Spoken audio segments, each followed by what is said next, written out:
Hi, hello, hello, hello, hello. I'm so excited to be here. Like big time excited. Um yeah, I am super excited to be here. My name is Amy Titus.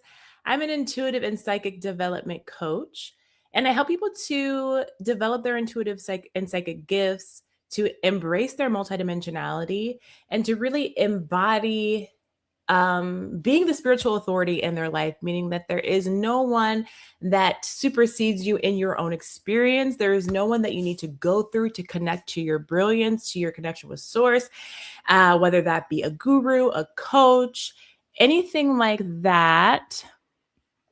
Let's see, I'm having a little bit of a hard time. So while I'm just getting kind of set up here, I'm definitely going to just kind of talk to you about who I am, right? Like what my journey has been thus far as I continue to like get set up on different things. I'm having a little bit of a technical difficulty, which is fine. This is my first time um like multi-streaming. So right now I'm multi-streaming on YouTube, TikTok, Facebook, and Instagram because like go big or go home. You know what I mean? Why not? Why not do all of them at the same time? So I'm gonna be I just need to get this together a little bit. It looks like TikTok is not working or is having a hard time. So let me work on that for a second. Let's see. Here we go. Okay. Anyway, so I started my spiritual journey, my intentional spiritual journey about 16 years ago, almost 17 years ago. And I started with just um studying different things, looking into different things, and really things that were resonating with me, things that struck my interest, things that made me want to like learn a little bit more. And it was a long journey of just unfolding, learning how to trust myself, learning how to build and listen to my intuition. And I've always been an extremely energetically sensitive person. And that was really, really hard for me growing up. And it's funny because growing up, it was something that I really struggled with. But now it's like, okay, I see where that has served me in the line of work that I do when it comes to helping people and helping people to understand their own gifts. Because if not, like if if it weren't for that, and if it weren't for that sensitivity, I wouldn't have the level of understanding that I do when it comes to the people that I work with, right? So I've been coaching for about 6 years, and it's changed and morphed a lot when it comes to the different things that I have taught and coached. But at the heart of it all, it's been helping people step into radical trust of themselves, radical self-compassion, radical love. And these are all things. It's like, well, what does this mean? At the end of the day, I help people on the journey back to themselves, to their own unique organic energy, to their own inherent power, and really what that looks like to embody that and to live that. Um, just in their everyday lives. Let me know if you guys have any questions. Whenever I do a live, I like for it to be a very collaborative situation, and I like for it to um just be something where you guys are asking me questions or anything like that. What are you guys up to today? Happy Juneteenth, first and foremost.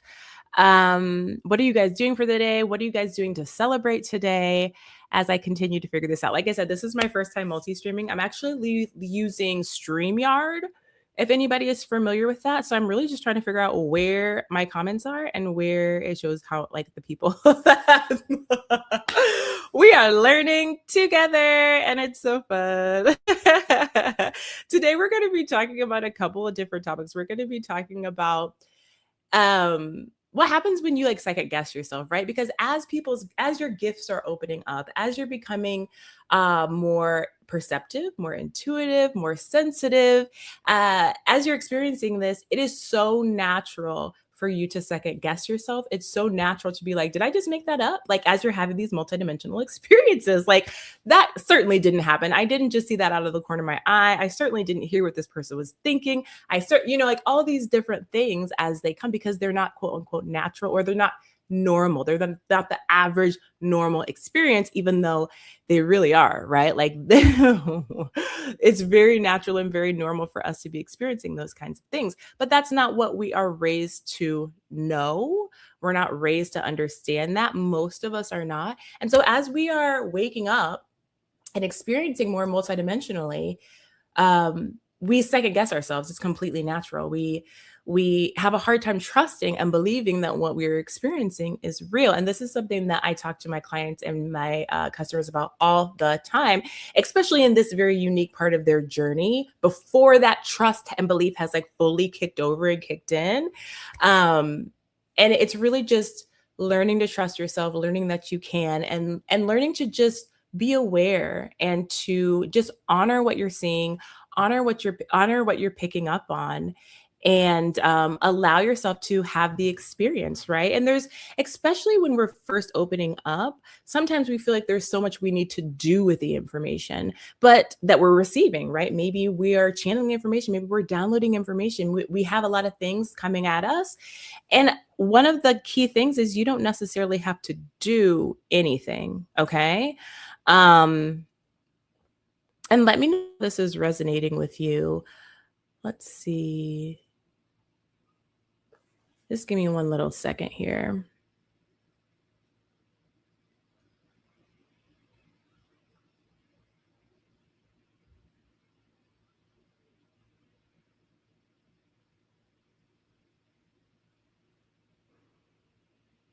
Okay, let me just make sure that everything's working here. Oh, I won't be able. Okay, so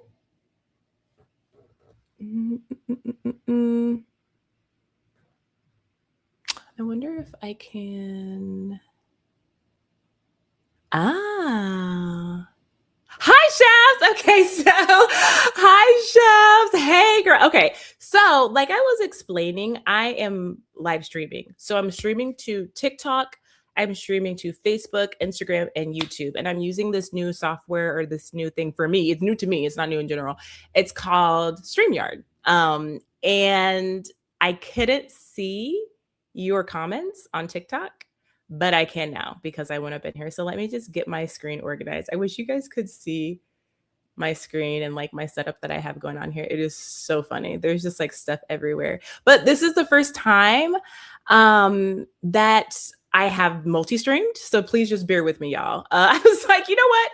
I'm going to try this out and we'll like see how it works. So now I know. So thank you for that. Everybody who's over on TikTok, my TikTok family, thank you for joining me today.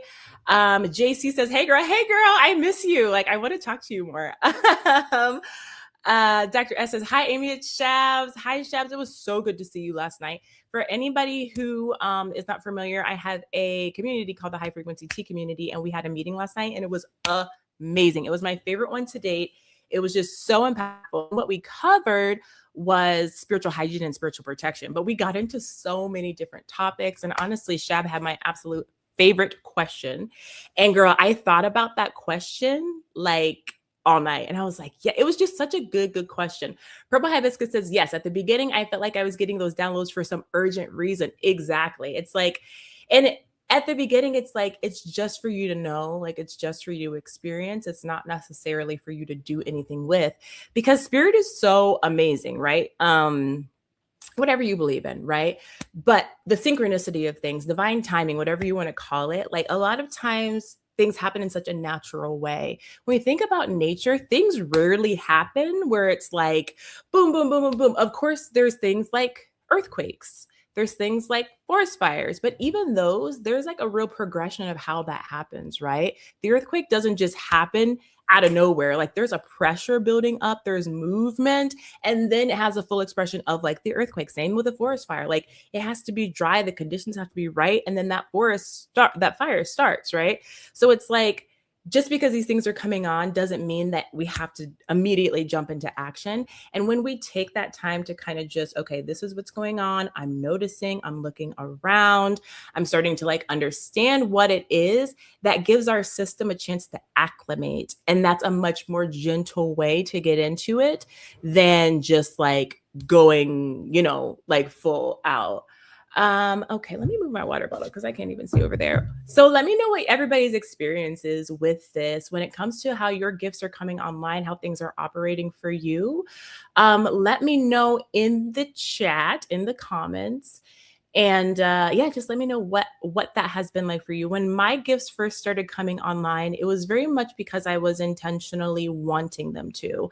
I had just been through something very traumatic, and I felt very called to explore and understand better what spirit was, what multidimensionality was, what this thing called life actually was. Because up until that point, like my life had been really, really hard, even at like a young age. Okay. Like, even though the things around me in my life, I was very well protected, I was very well taken care of from my family. But internally, it was such a hard life for me from like a very young age. And then I had an extreme tragedy.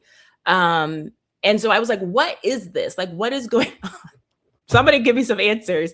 And so I really started to dive in and just answer some of those questions by doing lots of different research spiritually, like thinking about what um just researching different things that drew my attention. And a lot of times customers or clients ask me, like, how do you know what to look into next? How do you know what to study? And my answer to that is always whatever it is that's bringing you joy, like whatever you're excited about, whatever you're interested in, like wherever your passion is, that's your soul calling you forward to take a look at that, because there's expansion there for you. That may not mean that, you study it to as far as you can possibly take it. It might just be a little bit of information that you get from that, and then you keep on moving forward. Okay. I am pretty brilliant says, hey Amy, hi, perfect topic for me right now. The phase spiritual puberty came to me today, and that's exactly how I feel. I've never heard the term spiritual puberty, but that is absolutely hilarious. I love that. And that's honestly how it feels. Oh, hi, Marlena. Hey, girl. I see you on Instagram. And I love that because it can be such an awkward phase. And just like when you're a parent who has an adolescent, it's like when you're a parent and you have an adolescent, you know that you have to give them so much grace because there is so much going on underneath the surface. And they really don't know they can't control themselves, right? So it's really the same thing when it comes to when we're in our own spiritual puberty, or the beginning of our spiritual awakening, our spiritual consciousness. Like, we have to give ourselves so much grace because we're operating in a part of us that we have not operated in intentionally before, right? So we have our spiritual body. So there's 4 bodies: mental, emotional, physical, spiritual. We've always had it, but unlike mental, physical, emotional, we are not actively taught how to engage with our multidimensionality on a broad spectrum. Like, if you grew up in religion, you have your prayer, you're talking with God, you have these things set up, but on a broad spectrum of I'm living life and I'm experiencing things multidimensionally, that user manual is not given to us in the same way. Marcus Ford on YouTube said, happy Juneteenth. Happy Juneteenth to you. How are you celebrating? How are you honoring yourself? How are you honoring your family? What is it over there? I was thinking, I was like, do I really want to get on a live as Juneteenth? Like, I don't know that I really want to work like that, but I was like, this is actually, my ancestors and I are growing this really beautiful relationship. And this is what I feel like I'm very much honoring them and having these kinds of conversations. And so I do it with so much joy. But I hope nobody else is working. I hope everybody else is chilling at home, doing, whatever they want to do. Okay. Okay. So today let's see, what else are we talking about? All right. So in that spiritual puberty, I don't know that I'm going to be able to stop saying that, but in that phase when your gifts are coming online, or you're really first starting to acknowledge the fact that, like, yeah, this is what this is. This is not my imagination. This is not me making things up. This is literally my gift coming online, my spiritual, psychic, intuitive gift. It's so natural to second guess that. And that shows up in a lot of different ways, right? It's not just I'm second guessing myself in the spiritual realm. It can be I'm second guessing myself when it comes to my relationships, my job, my body. I'm getting these messages, but I'm not fully leaning in and acknowledging it as truth, right? One of the things we talked about last night in the live in my community was how to really listen, right? And then take action from listening, right? It's like we're acknowledging that, like, yes, this is truth. And that truth, in and of itself, has a very specific frequency, has a very specific resonance. We can get really clear with ourselves, sit down, ground in, and ask ourselves a list of yes or no questions and feel the resonant difference between the yes and the no that our body gives, right? Our body is a transmitter and a receiver. And so we can really get into real familiarity with what a yes is for us, what a no is for us. And this is something that I learned pretty early on my journey. I had a teacher that was explaining this of like, just sit down and ask yourself questions like, do I like bacon? And sit there and feel the way it feels in your body. And then, do I like okra? And then sit, although I am becoming a fan of okra water, but like, do I like to eat boiled okra? No. Do I like the color blue? Like just asking these things that you know the answer to. Is my name Amy, right? And that's how you can really practice and just sit in the resonance, because it's not about your mind, it's not about your emotions, it's the frequency of truth of a yes or a no. And this is how we can start to kind of play with this. Like, how does this feel in my body? Let me know if that resonates with you. Let me know what your system is like, what your antenna and what your receiver are like when it comes to how you register yes and no for yourself and your body. So last night we were talking about, you can hear and feel the resonance of the yes and no. That's one thing. And then actually trusting yourself and honoring yourself enough to take that aligned action next in that direction is a completely separate and equally important part, right? And I would say it's almost even more important, right? Because once we have the information, then how we show up for ourselves, how we show up in alignment with truth is the next step, okay? Oh, Zoe, hi, Zoe, honey, how are you? Okay, so I'm multi-streaming. I'm multi-streaming to YouTube, Instagram, TikTok, and Facebook for fun. So we're seeing how it goes. I'm so glad that you're here. Hi, Vera. Hi, Anita. Thank you for joining. Oh, and over on Instagram, Kenzie joined. Hi, Kenzie and the Playful Mystic. Thank you guys so much for joining. We're just celebrating Juneteenth today, having fun, talking about some spiritual topics and just kind of getting into when our spiritual gifts are opening, when these things are happening for us, what comes up, what are some things that we come up against. One being second guessing ourselves, right?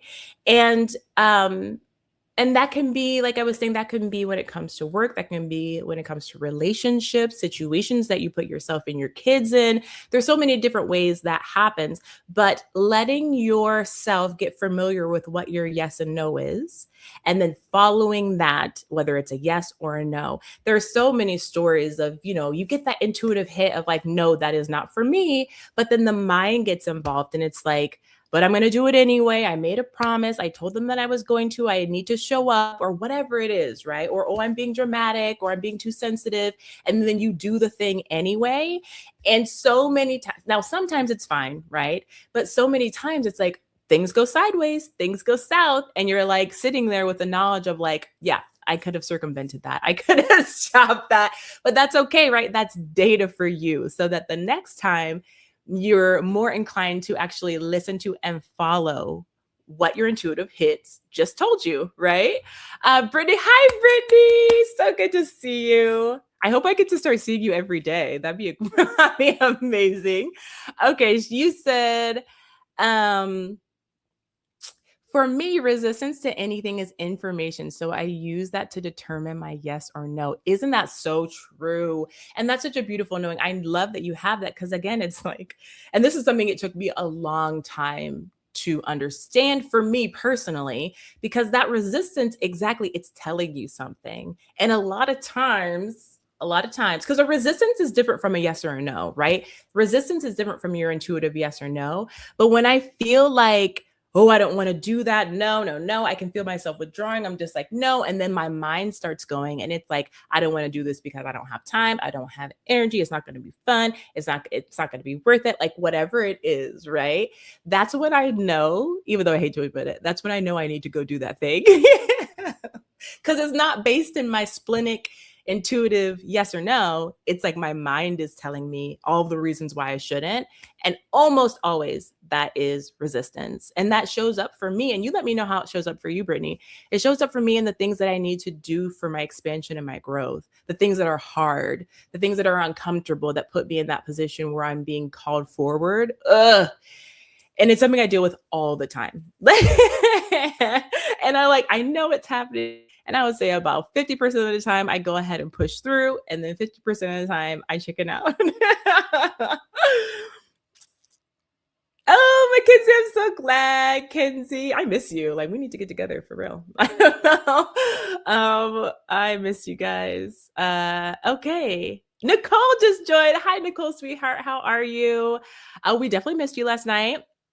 Okay, so let's talk about the difference between intuition and anxiety, okay? Because as people are stepping into their intuitive knowing, their psychic gifts are coming online, it's like there's that question like, okay, is this my intuition coming through or is this simply my anxiety or is this my own mind chatter, my own mental stuff? Um and this is a tricky one, right? But and it's really something that you establish for yourself through experience and practice, right? There's no like one size fits all. This is how you tell, this is not, because everything experiential that we come in contact with has to run through the filter of our own energy. Okay. So, but there are a couple of different ways to really differentiate between the anxiety. And it really is kind of like what I was talking about with my resistance versus my actual no.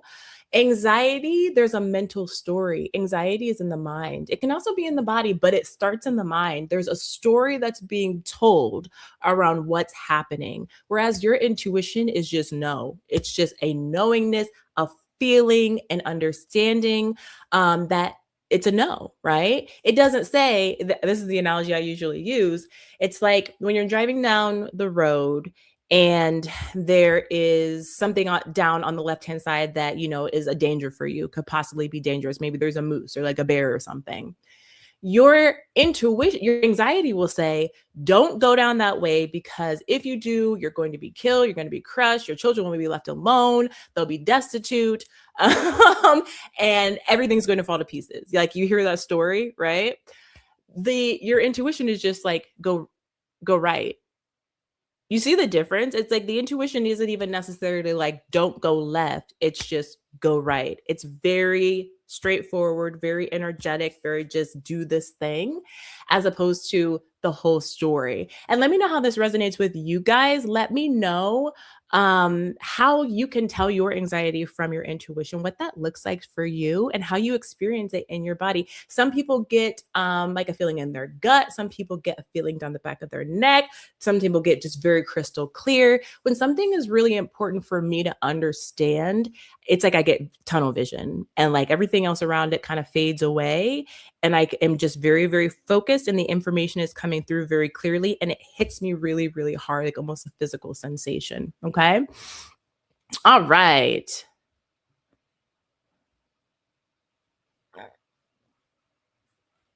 Let me check in the comments. Okay. Purple hibiscus.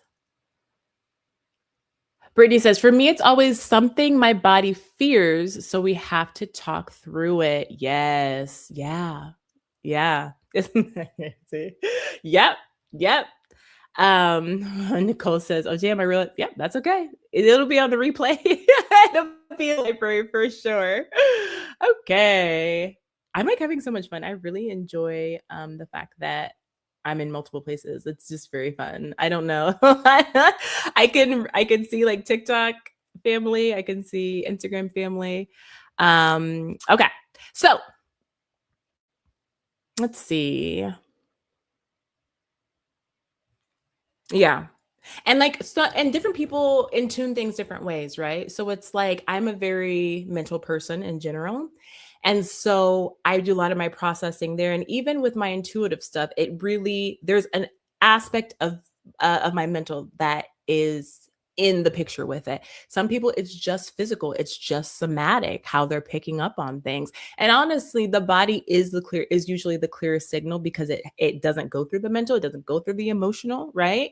And so learning how to tune into that. And the only thing that can sometimes make that a little bit more difficult that we work through on our spiritual journey is like a dysregulated nervous system, unhealed nervous system, trauma responses that might mimic intuitive signals, right? So it's like you have this trauma response that is on the forefront of your expression, that it happens very quickly, even before the mind can really process it, right? And that's going deep, deep, deep into like the traumatic layers.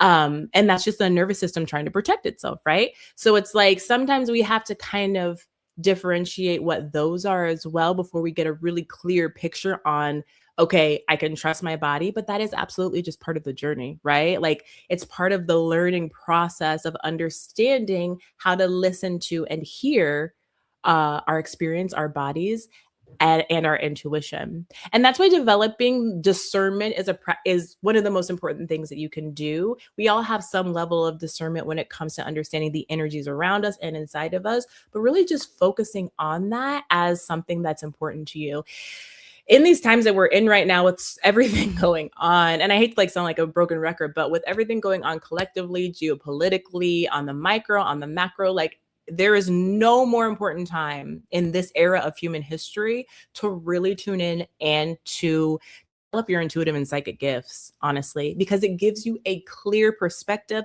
a higher perspective of not only what's really going on, past the illusion, past the distortion, so you can read truth, but then also what you're supposed to do with that truth, right? It's like you can read truth, but that doesn't mean there's necessarily anything that you need to do with it.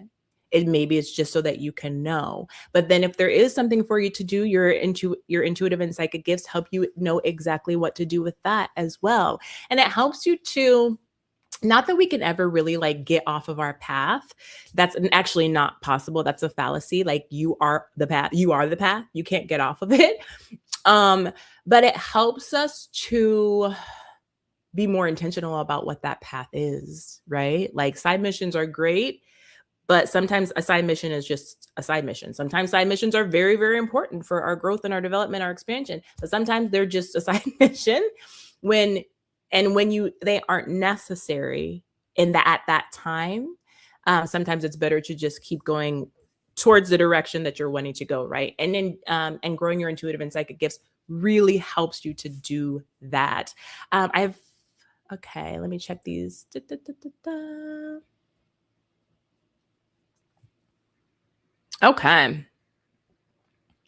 And so, as we're growing our intuitive and psychic gifts, right, it's important to be able to one, understand what those are as they're starting to open up and as you're just starting to get familiar with them, because it is really just a part of you that you may not have been as familiar with as the your other bodies.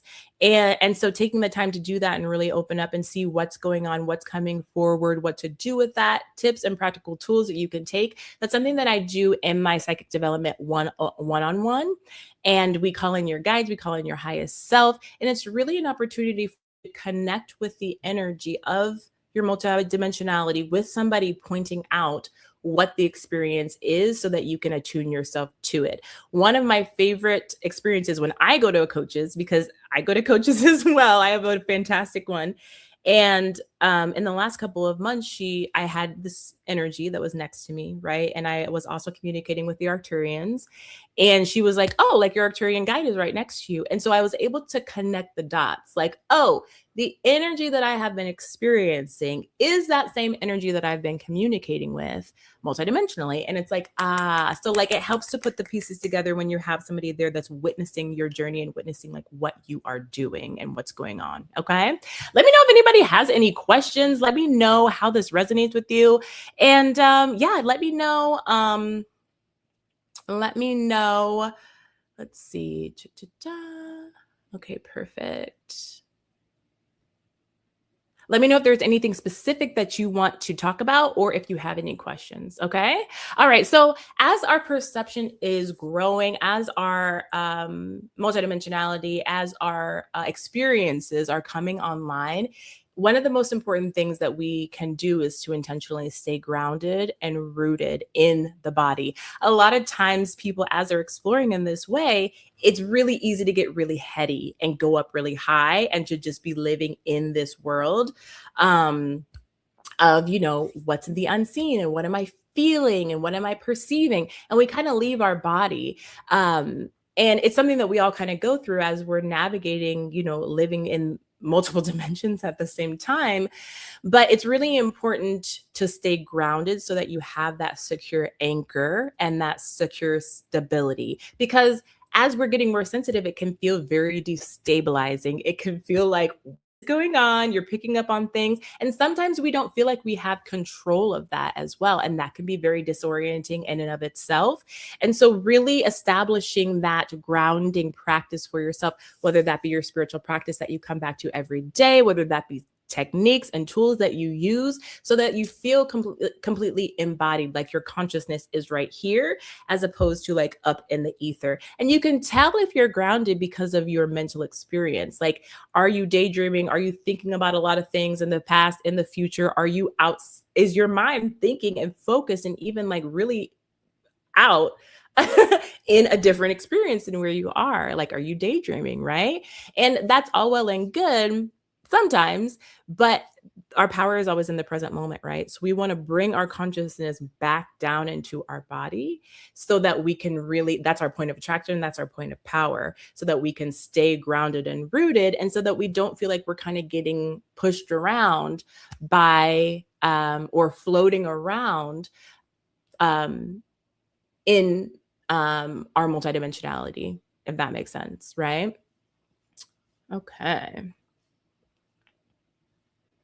And again, grounding is not, I think there might be a little bit of a misconception because grounding isn't about shutting off your psychic gifts, right? If anything, when you're grounded and you're embodied, your psychic gifts have the room to expand and express even more. It's just that sometimes, based on being human, we go through a lot of trauma, we go through a lot of hard experiences, and we kind of teach ourselves that it's easier for our consciousness to be out of our body than it is in. And so for most people, and that's why there's so many conversations about be present, be in the now, be in your body, because most of us are walking around not present. Because being embodied with your consciousness in your body means that you are actively feeling and experiencing those emotional patterns, those emotions as they're coming up, and those experiences, which can sometimes be very difficult, right? So it's natural for us to have a set point of maybe not being in our body as much.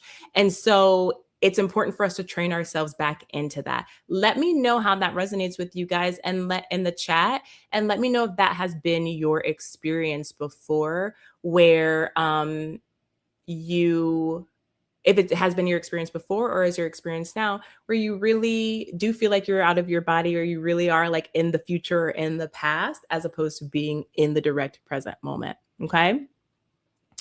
Okay.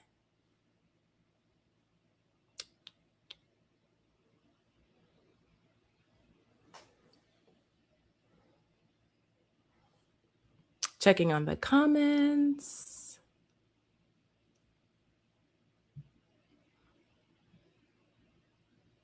And just remember, like, your body really is the anchor, right? Like, our soul incarnated to have a human experience.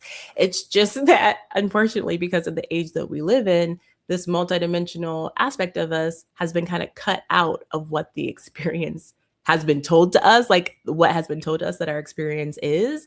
But the body is the cornerstone. The body is where we act from, right? And so many other beings, so many extraterrestrials, they want to incarnate on planet Earth because of this unique perspective of this multidimensionality, this being in a 3D environment that is dense, that transmutes karma, that has this relatively short lifespan where you can transmute really, really quickly. But the density is really tough sometimes, right?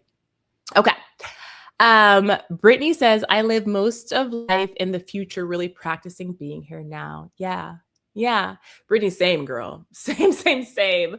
And for me, I think it was anxiety driven, right? It's like, what do I need to do to make sure that nothing bad happens? What do I need to do to make sure I don't forget anything? I don't mess up anywhere. I can to try to control. And then sometimes in the past as well, I've always had a hard time reliving negative events that happened. And that also comes from a lack of self trust on my end, a lack of self love when it comes to not having my own back. And I'm talking specifically about like ruminating about things that happened, like maybe an argument or maybe something I wish I would have said or done or an error I feel like I made, right? Sometimes my brain likes to sit and chew on those things, even though it's completely pointless at the end of the day. Like, yes, we can process through what happened, but that's not really what I was doing, right? I was kind of defending myself a lot of the time, just being like, well, I should have said this and they said this, and or I wish I would have done this better. If I could go back and do it again, this is what I would do. And so, like, for me, and again, it comes down to wanting to escape the reality of like my body as well. And I learned that like really young. So it's like needing to be in the past or the future in order to either ruminate or try to circumvent something terrible from happening. Yeah, and my spiritual practice and over the last 10 years of just like really getting powerful in the present moment of like what I can create has helped me want to be in the present moment more, right? And like feeling more confident, comfortable here. But yeah, girl, it's like for real, for real. Yeah. Okay, Purple Hibiscus says, I've been tracking my metacognition lately. Yes, and realizing how often I slipped into thinking of the past. Yeah, that's my issue too. I'm very meta. So, like, I'll be in a spiral, watching myself in the spiral, analyzing myself spiraling. And this girl, please, it's like, girl, go sit down and meditate, like, clear up some energy, do some energy healing, because it's just, there's a lot, right? And I really didn't even realize that I was meta until very recently because I didn't have I didn't have that language. And I was like, oh, okay, yeah. And it's such a beautiful gift to be able to have that awareness because it helps you to be able to pull yourself out of stuff, right? Like when you're in the spiral or when you are in the present or the future, it's like, oh, I'm very aware of the fact that this is happening right now. And it does help you to be able to come up out of that, which is really great. Purple Hibiscus also says it's also like a reflex and habit from hypervigilance. Yes, I'm trying to practice staying in the present. And so when you are practicing Purple Hibiscus, when you're practicing, and I'll ask this to Brittany as well, when you're practicing staying in the present moment, like what's your go-to tool? Like what's the thing that you do to get yourself into the present moment?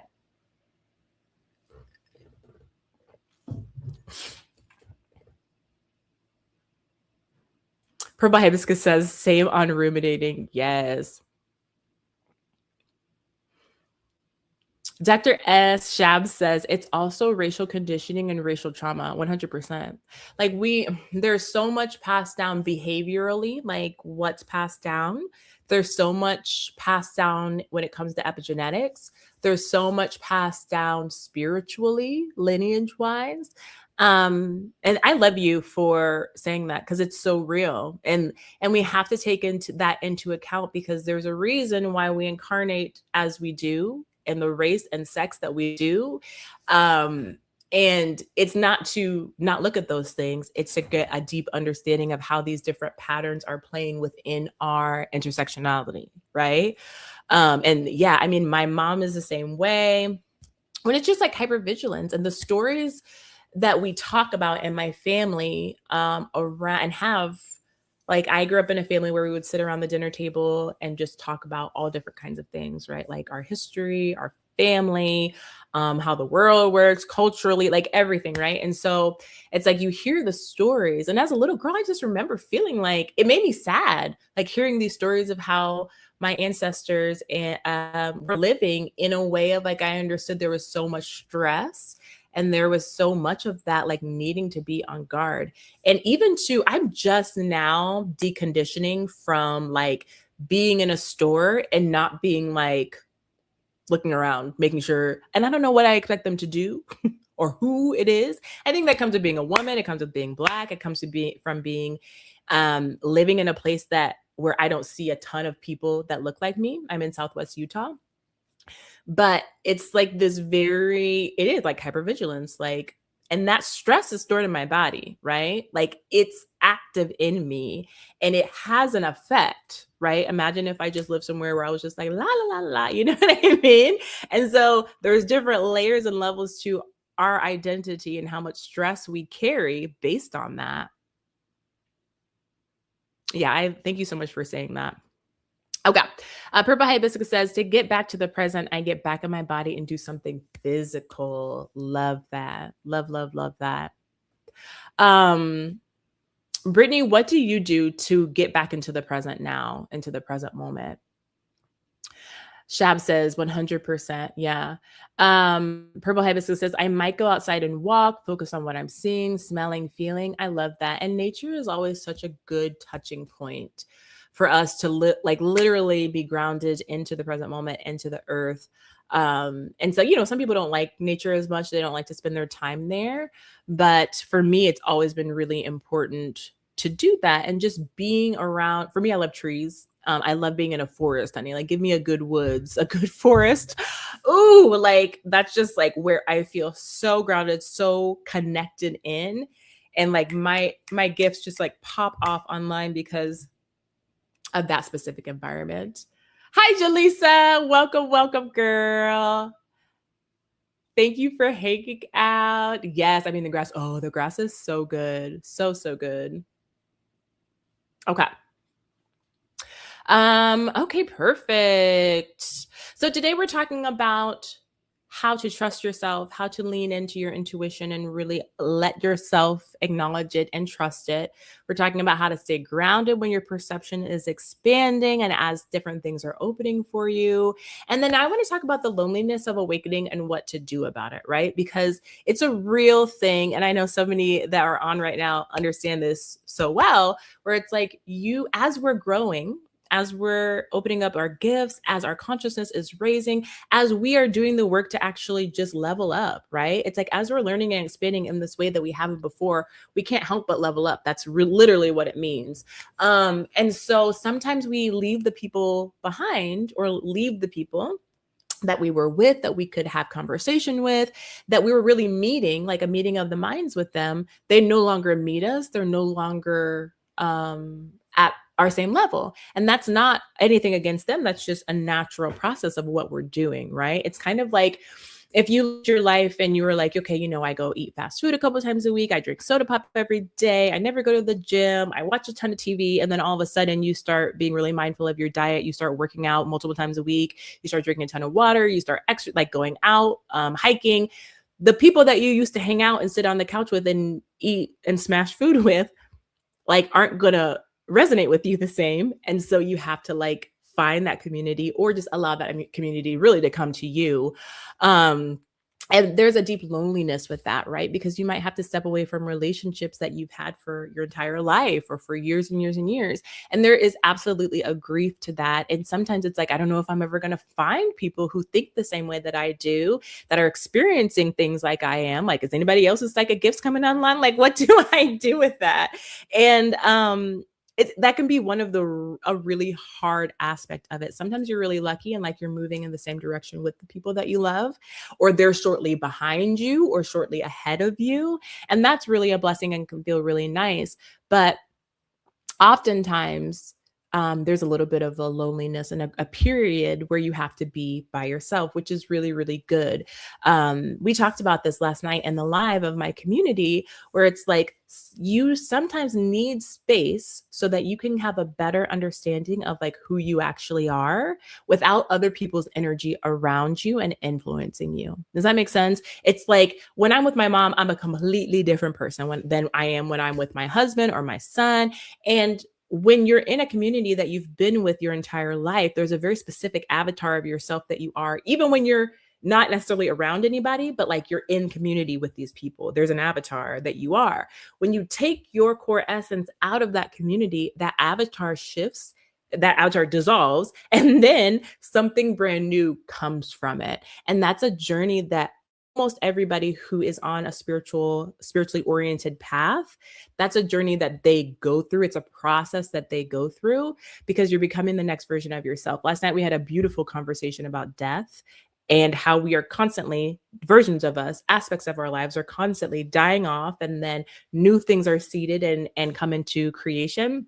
And it's like, this is that process, but it's a big one because it's when your identity is shifting, it's a huge shakeup, right? When your psychic gifts are coming online, it's a huge shakeup. There's like, oh God, it can be very destabilizing. And so we want someone that we can lean on, that we can discuss with, to give us that comfort, that we can be in community with, right? Like that is so natural, but so many of us don't have that when we're awakening because of just the dynamics of life. So I created a membership community for women that's called High Frequency Tea Community.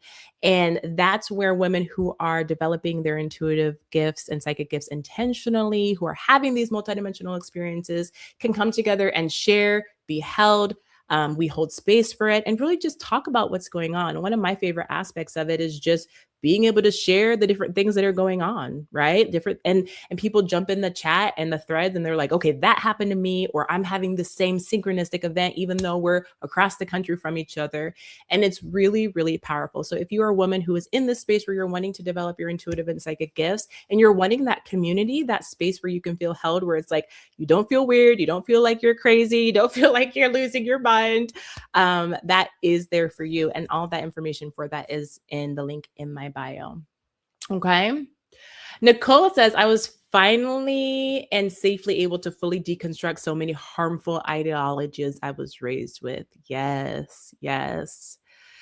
And it's that beautiful shedding, you know? It's like, and it's all like it's all divinely timed, which is the thing that I really always love watching. It's just like you see these things fall, but you have the support system, that structure, either inside of you or around you, that, or they're coming, that can help you, right? And that can help you move through it. And that's like the beautiful aspect of it, for sure. Okay. Let me know how else you guys, how have you guys like dealt with the loneliness of this process? If you have experienced loneliness so far, or if it's something that like you have in the past, you're in it right now, you haven't gotten there yet. What is that like for you? And what do you do to kind of support yourself through it?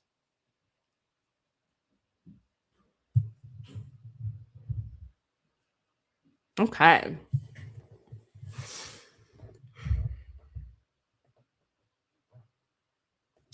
Shab says significant loneliness in it now. Yeah. Yeah, it's like it's like going through the birth canal. It really is. You're being born into this different version of yourself. And yeah, it's like I that's my analogy. Like you're going through the birth canal, you're about to enter this brand new life and like this brand new identity. But it's also like, but also like your collarbone might be broken. Like there might be some complications as you're moving through this because it's so intense, right? Um, okay, the Solar Age says guilt and grief. Yes, absolutely. And then Pacific Tree Frog says, I find comfort in loneliness. Yeah. You know, for me, I love that you say that, Nicole, too, because for me, I'm the youngest child, although my siblings are 6 and 8 years older than me. So for a lot of my growing up, I was kind of like an only child. Like my siblings were out of the house and like grown. And for me, and I'm a projector too, but it's like for me there is such a peace in loneliness and being by myself and in my own energy now that I know who that energy is. I never really knew before who I was in the way that I have in the last decade. And so now I really relish that like time of like I love to be by myself in my own energy, in my own thoughts, but that doesn't mean that I'm not lonely. You know what I mean? Like it's like a give and take situation. But I really understand what you mean when you say that. Or let me know if I'm getting it wrong what you were saying. Um And tell me what you mean when you say that. Okay, the solar age says each person I've gone no contact with, it felt like that part of me that knew them died. Ooh, girl. Yeah. Yeah. Oof. Oof, oof, oof, oof. I feel you. Mm. And it's like, oh, that's tough because I can feel that, you know? And for me, one thing that, and I don't want to like tell you how you need to feel about it or whatever, but it's like when I think about the past versions of myself, they're all back there, right? It's like we're in a long ass luxury, beautiful van bus. And like you think about rows of seats and like all the way back to infancy, like every single version is with me, riding with me, but they just get, discontinue or not discontinue, but they just get retired, right? Like, okay, y'all take a back seat, like get back there. I love you. I honor you. I appreciate you. I need you in this journey, but like they're all here with me. So when I hear you say like, it feels like that part of that part of me that knew them died, that is heavy. And yeah, not that it's wrong to process it that way, but yeah, I feel that. Okay. Dr. S says, but despite being very lonely, I still have to and want to be discerning in who I spend time with. Yes. Thank you for saying that.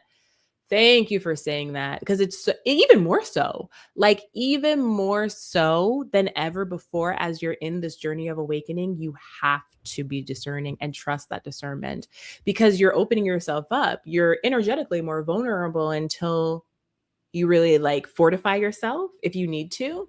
And so also, I had a conversation earlier, Shabs, and let me know if this resonates with you. I had a conversation earlier today, and some people are built in a way that they attract people who either take from them or discharge into them, discharge emotionally, discharge mentally, like kind of like burden them in that way. And it's non-consensual. They're not like, and this person, she was having experiences where like people come to her in the store and just kind of unload on her, right? And it's like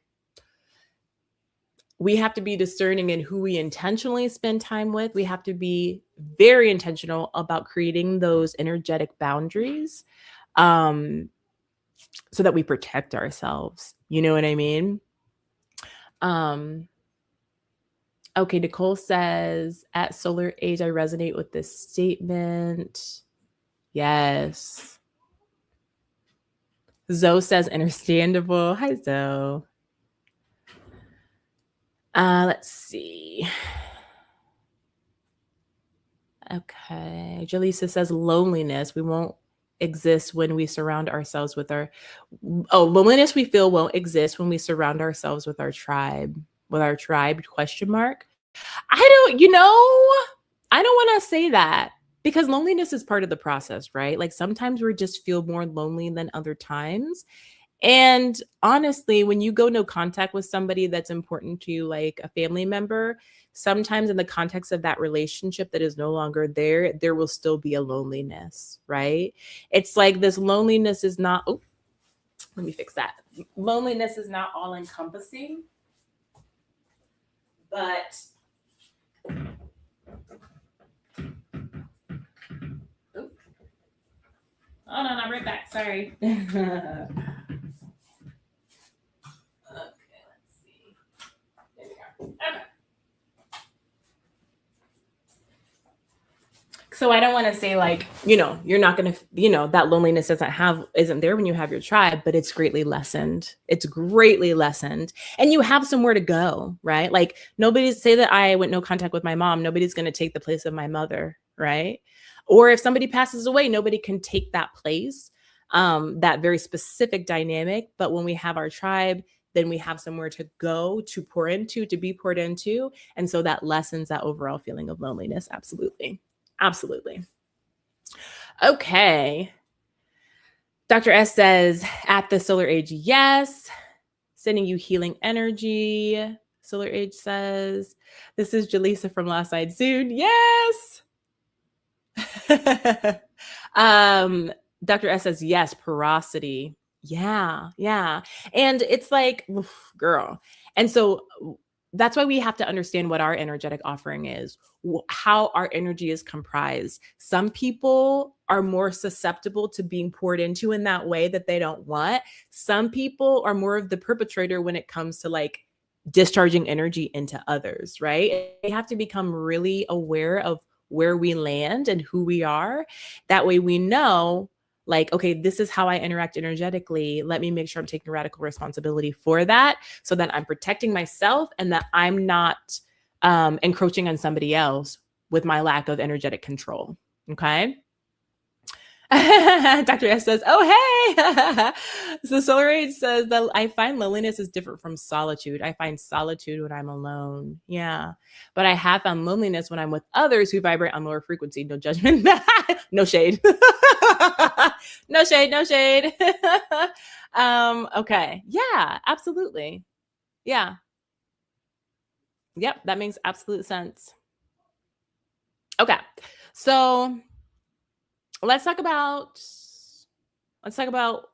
as we're experiencing these different things, or just even as we are getting more and more sensitive, right, energetically, what we do with that, right? Like, what are the steps that we can take so that as our gifts are opening, right? And we mentioned at the beginning of the live, it's like sometimes your job is to just observe and to become familiar with what's going on, right? Especially as new things are coming on, new guides are coming on, new gifts are coming on. Sometimes we're meant to feel like in this culture that when something happens, we have to immediately like respond with action.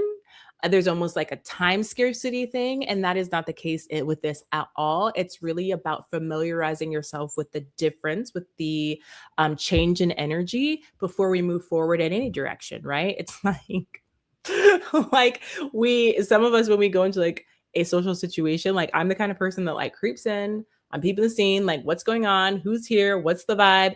And then even if it's just a couple of seconds of orientation, I'm not somebody that just like charges into the middle of the room, like sits down and like gets acclimated in it. Like I have a little bit of time to adjust. And so it's kind of like that, right? So these gifts are coming online. The things that we're experiencing are opening up. And it's like, okay, we may not need to do anything initially, but eventually, what do we do with these things that are coming online? What about you guys? As you're experiencing different sensitivities, different experiences, different things are opening up for you, what are you doing with that? Are you spending time with it? Are you carving aside time out to explore, to investigate? What does that look like for you? For me, I have a very firm spiritual practice every single day. And so baked into my everyday life is time to explore, even though right now my soul is really craving for me to do more exploration, more reading, more practicing. There's something on the edge of my experience that like wants to come forward. If you guys know what I'm talking about, it's like you could feel something coming, but you don't know what it is. And I'm like, I know that me setting more time aside is the opening of the door for that thing to come through. But it's just a matter of like finding time to do that, honestly. What about you guys? As you're feeling things change for you, as your awareness is broadening, as spiritual and psychic gifts are coming online, what does that look for you? And how are you dealing with it right now with everything that's going on? And everybody is so busy. There's so much to do. There's so much to keep up with. But how are you making time for that and really carving time out for that?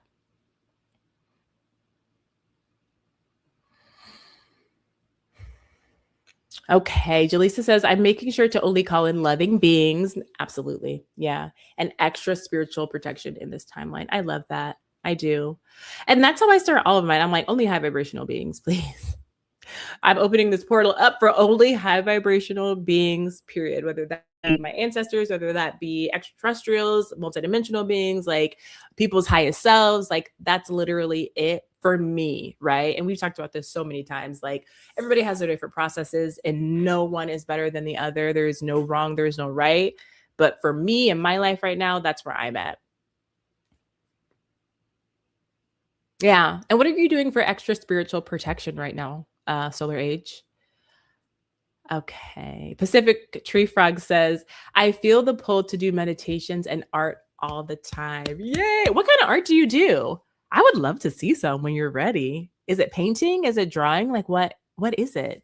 I have actually been feeling the call to paint, which I don't paint. I do not consider myself to be artistic in that way at all. My mother is a beautiful artist. I've never felt that I have had any like artistic ability like that fine motor skill at all. Um, but I actually saw an ad on TikTok that was like this kind of abstract art painting where it was kind of like what is the word? Gradient painting. And I'm like, oh, it like called to me. And I'm like, I wonder what that would be like after a lifetime of telling myself like I am not a painter, I'm not artistic, I can't do things like that, to actually try. Like, I'm excited. I think it'll be fun. Okay.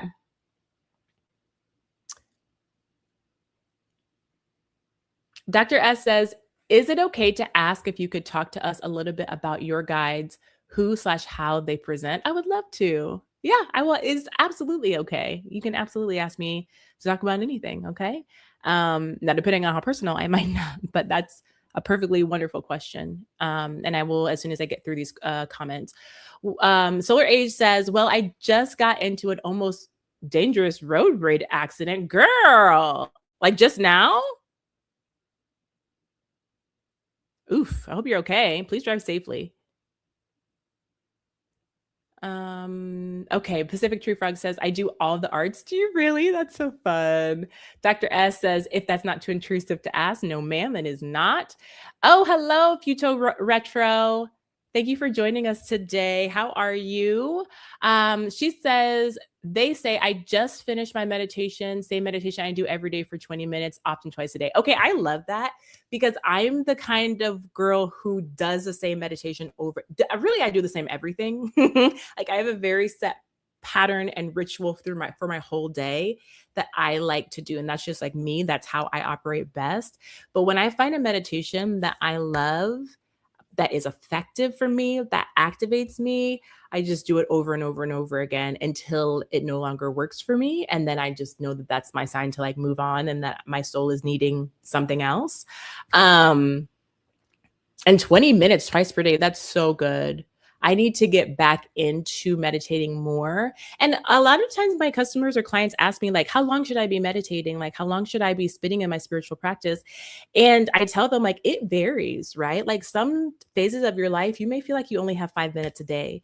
Other, you may feel like you have 2 hours, like a morning in the an hour in the morning, an hour in the evening, right? So it's like wherever you find yourself is perfect. But I find for me, when I'm spending those larger chunks, 15, 20 minutes, 30 minutes, 2 times a day, like I'm in a period of rapid expansion and acceleration spiritually and just in my life in general. Like there's so much shifting that happens. And it's amazing how you only need to spend a tiny fraction of your day in that space to have such massive, massive results. Okay. The JC says, I need to get back into my creative bag. Yes. Oh, we've talked about this. Speaking of which, I saw that purse on your post that has, I think it's like little moons, like different color moons. It was so cute. I was like, I loved it. I'm like, I think I need that. It was so, so cute. I love seeing you post that kind of stuff. Okay. Pacific Tree Frog says, music, painting, and woodworking, girl. That is so good. That's so interesting. I feel like I've always wanted to make furniture and yet have no skills for that. Like the JC says, I feel everyone is creative in some way, Amy. Yes. And you know, like I'm a writer. I do creative writing. I'm in the process of like, I've written a book before that was published and I'm like working on one right now. That's the way that that spirit moves through me creatively. And it's literally, I'm a mom, I'm a wife, and I never feel better in life in any other arena than when I'm writing creatively. Like it is it's such a high for me. It's such a soul connect for me. That level of like creativity makes me feel like one with God. Like I am in my I am presence when I'm creating in that way. So I definitely get it. But when it comes to like those fine motor skills, I'm like, oof, this is rough. The Solar Age says, I've been told to up my spiritual protection in the season 100%, back to wearing my crystals. I love, yeah. And like whatever whatever way that your spiritual protection wants to come through, whether that be herbs, essential oils, those crystals. I know we talked about last night, like with burning sage and Palo Santo. There's just so many ways. Pacific Tree Frog says, "Oh my gosh, Julissa, I hope you're okay." The Solar Age says, "Yes, all I did was beep the horn at someone going the wrong way, and I got called a racial slur." Girl, girl, girl, girl, girl, girl, girl. I'm sorry that happened to you. Few two Retro says, "I do the grandma, mindfulness, and meta." Oh, okay. Let me write that down. The grandma. Is that like their handle? The grandma? I'm gonna look that up. There is a meditation that I've been doing for years from this woman called Toya Webb. I think she's like a yogi person. And it was really the first meditation I ever did that like activated me like hard. It's like pretty long. It's like an hour's worth, but it takes you through so much like clearing. It's so energetically potent. And I think that was the first time I ever did a meditation where I could feel the healing happen. And this was like on YouTube, where I could feel the healing happening real time, and I would have like out of body experiences. And so I do that like probably about once a year, maybe twice a year, depending on how the year is going. But yeah, it's just so wonderful to find that when you find that thing that really gets you right where you need to be gotten. It's really nice. So mindfulness and meta. Okay. The Solar Age, my guides are telling me the lower vibrations can feel the blessings coming upon the chosen. I feel better now that I'm home. I could feel the entity attached to that driver. Yeah, yeah, yeah. That's something I've been talking a lot recently about in different sessions too with my clients. It's like you can see when there are energetic attachments on people, right? And like what to do with that, right? Because when you first start to see that, it can be very jarring, very disturbing. I remember the first time I saw it and I was like, what am I looking at? It was very scary. But yeah, I know you know what to do with it and everything like that. But it is when you coming into contact with that kind of energy is wild. Few two retro. I don't know why I have a hard time saying that. My teacher said that we should meditate for 1 hour when we're too busy, then we should do two. I love that. It's like when you think you don't have time, you really need to meditate. The Solar Age, or Pacific Tree Frog said, the Solar Age, WTF, that's so messed up. I'm glad you're okay. People are too comfortable being racist. Yep. Purple Hibiscus says, daily meditation and journaling really help. Writing down my inner experience is very grounding. It really is. I love that you guys have these beautiful traditions and rituals that you do to help you stay in this vein of just groundedness and connection. Mindfulness is the grandma meditation. I'm a teacher. Be happy to teach you. Oh, that'd be wonderful. I would love that. I would love that. Pacific Tree Frog said, I also had a similar experience with a YouTube meditation. Right. And it's wild because you're like, oh, like this is how powerful this work is, this energy is. It just depends on who it's coming from and the energy that they are imbuing into whatever they're creating. Solar Age says, journaling is my fave as well. I journal like how I talk, which is a lot. Just notebooks filled up. Like, I love that. I used to journal a lot more. I don't as much now, but I love journaling as well. Pacific Tree Frog says, I love that. I love journaling how I talk too. Journaling 3 pages and be fine. Yes, teach us the grandma meditation. Yeah, I'm interested in that. I really, really am. Okay, so I want to get back to Shabs. Are you still here? Because Dr. S. Shabs wanted to know, she asked me a while ago, is it okay to ask you to talk a little bit about my guides and how they present. So I'm going to get into that a little bit. When it comes to my guides, it's been a really long time coming. I started this work about 16 years ago, and my guides came on pretty much, some of my guides came on at the beginning. And there has been like a lot of changing of the guard. Some have stayed when it comes to like family members, like my grandma, my granddaddy, and also different people who I have not known in this life, right? And the general energy of them is that they're there, they support, and my ability to communicate with them back and forth grew over time as well, right? It's like initially they were just there. I could feel them. I could get a little bit of communication, but not really in an intentional way where it was like, I'm doing this on purpose. And so as I grew those muscles, as I grew that skill, as I continued to grow and like open up, the communication started coming more. Initially, in the beginning, my guides would show me specific things in symbols, right? Like certain flowers. And also animals. Animals were pretty much my first spirit guides in that way. And that makes sense because then I didn't really know, I had no concept of what was possible, what was out there, the expansiveness of it all.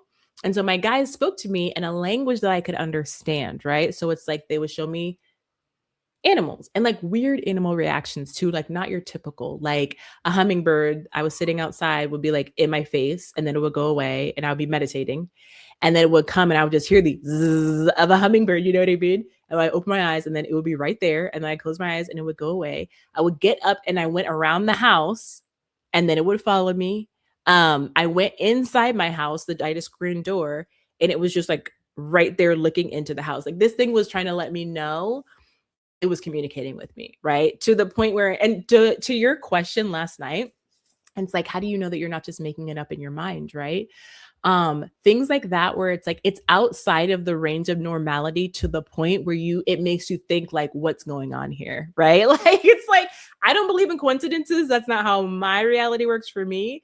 But it's like my guides almost always push it past the reasonable doubt of like, well, this could be, So the animals, and then plant allies, and then in the era that I'm in now, when it comes to my guides, how they pop up, how they show up for me. They come to me a lot in dreams as well. And in my channeling sessions, when I'm channeling, I'm opening myself up to them. They're coming in with conversation. They're giving me visions. I'm seeing them. And we have a real clear channel of communication, right? For me, because of the boundaries that I have placed, I don't allow for just open communication all the time. I'm pretty regimented around like I open myself up, and it's not even something I say, it's a frequency that I tune myself to. And then it's like perking up my ears, and I can hear the communication going back and forth. And so that's the relationship with my guides right now. The guides that are most prevalent for me are my daughter. My grandmother's very, very present right now. Also my great grandmother, who I never met, her name is Alice. She's like she's definitely like a soulmate, but what's it called when it's a kindred spirit? She's like a kindred spirit for me. We are very similar. And the more time I spend with her, multidimensionally, the more I understand, like she experienced so much of what I experienced as a little girl, like just absorbing energy and like not knowing what to do with that, knowing how to process that. And it really contributed to her life being the way that it was. And so she lives through me in a way of like, she gets to see what it looks like on the other side if things would have been different using the gifts that I have. Okay. So also I work with earth energies when it comes to like dragons, when it comes to plants, like the consciousness, like the personified consciousness of different plants. And what else? And dragons came to me, I think like in 2018. I was doing a past life regression using QHHT. And for me, I started doing QHHT, and it was so funny because the woman was basically like, I paid for my first session, and she was like, I haven't worked with anybody like you with the openness and receptivity that you have. You don't have to pay me, but I would love for you to come back every week. So I like became her guinea pig. And mind you, these were like $400 sessions. And I just became her guinea pig. And we would just do all of this traveling together, all of these regressions together. And so many guides came through. And it was like creating this new wiring system in my brain, almost like where it was like developing this new part of my perception. And honestly, after that, that's really when like my guide connection and a lot of my multidimensional stuff really kicked off from. I can definitely like pinpoint that was like a real catalyzing event for me. So let me think. Don't want to like, drone on too long, but I want to make sure I give you a good answer on this. And so that's when the Arcturians came through for the first time. The Palladians came through during that time. And those were different guides than the ones that I work with now. But so then it just became like an onboarding and an offboarding of different guides coming in for different purposes and times in my life, and for different missions that I'm on, different side quests, different things I'm trying to get done, different healing that I need to do, right? And they're just coming on as multidimensional beings. And I know it sounds so like, it's like, it can be very, because you were talking about, just like the logical mind trying to understand it. And for me, it's just, because of how I see energy, how I relate to energy. For me, spirituality, quote unquote, is literally just science that science has not caught up with yet. It's the same energy that's running through the tree or the ground or my body, then that's running through these multidimensional beings. It's the same energy, just a different structure. In the same way, we don't we can't see or touch the oxygen in the air, like the O2 in the air, and yet it's still there interacting with us physically, right? It's the same thing, but just smaller and even on a different frequency plane, if that makes sense. Okay, anything else about my guides? So right now I'm working with an Arcturian light being guide who is right here. I have a Palladian emissary of the light guide that came on because of some very specific healing work and framework that I've been doing recently. And then my daughter, like I was saying, and then a dragon came on yesterday, like I was saying. And it's just like this amalgamation of my experience. Like I've been doing this for over a decade and a half. So it's like, this is just very much a part of like this layering, that has become my experience. It almost feels like a school, like your education, like first you're in elementary school, then before you know it, you're like through high school and college, and then you're getting your master's and your doctorates. It like really feels like the progression of knowledge. That's what I would akin it to. It's like a progression of knowledge, a progression of energetic experience and perception. Does that make sense? Let me know. I'm like really trying not to babble, but I'm a double Gemini. So Gemini moon, wait, no, I'm a double air, Libra and Gemini. So, I'd be talking, girl. Okay. Let me get back up in this chat. Okay. Okay, Pacific Tree Frog, Solar Age, that's so beautiful. Do you ever draw pictures in it? The journal, I think. Dr. S says yes, referring to me talking about my guides. Futu Retro says, I use integrative quantum healing to clear from entities and heal from body ailments. Yes, love that. Love that, love that, love that. Is that like QHHT? Because that's quantum hypnosis healing therapy. So I guess it's a little bit different, but is it from the same line? The Solar Age says, Pacific Tree Frog. Ah, that's so beautiful. No, I do not draw in mine, but that sounds therapeutic. Dr. S says, so cool. Solar Age says, Dr. S, have you tried to open yourself to other beings, or are you not there yet? Pacific Tree Frog says, science recognizes all plants and minerals to be sentient. I did see that, girl. Oh my gosh. Okay, I saw this scientific journal. It was in a scientific journal, and it was a study that found that your house plants, when you are within a mile of the home or like of them, like you are traveling and you're within like a mile or something like that, they start to activate, start to like kind of send these signals and like kind of like wake up in like some kind of way. I'm not a scientist on this, but like it was so fascinating to me. Like, how do these plants, like you driving on the road, you're not in a root system. It's not like mycelium, right? Like, how are these plants able to tell that from a mile away, you are coming home. And it makes sense, when it comes to survival, they're like, okay, there's an opportunity for me to get my water, or whatever else, right? Like maybe them being in our direct energy does something to them, affects them, which obviously it does. But and it's the primary caretaker. So the person who always waters them. So for me, it's like my plants know when I'm a mile away from home. That's crazy. But my husband, like, they don't know him. They don't know him. He a stranger. But like, isn't that fascinating? And this isn't a scientific journal. It's just like these little, that's why I just feel so much. I'm like, spirituality is just science that we have not fully explored yet, right? It's just something, and science fiction as well. For me, I'm like, science fiction, I believe, is just a label that is put on things that are known in a lot of ways, but that we're not being given the information for. So it's kind of like a little breadcrumbing situation where it's like, oh, this is what a spaceship, like when you think about our parents growing up and like when Star Trek first came on, right? And people were just like, oh my gosh, like spaceships and aliens and all this stuff. It's like breadcrumbing, right? And so now the government is coming out and saying like, yes, there's extraterrestrials. There always have been. They're here, they're there, they're everywhere. There's an extraterrestrial bloodline that is in the world. You know what I mean? It's like, oh, because y'all had just said that this wasn't real. So like, what? What do you mean? I mean, obviously, but you know what I mean? So it's like a breadcrumbing effect in my personal belief. And that is contingent upon you believing what, is coming out when it comes to extraterrestrials right now. Oh, I have so many chats to catch up on. I love this. Hi, Amy.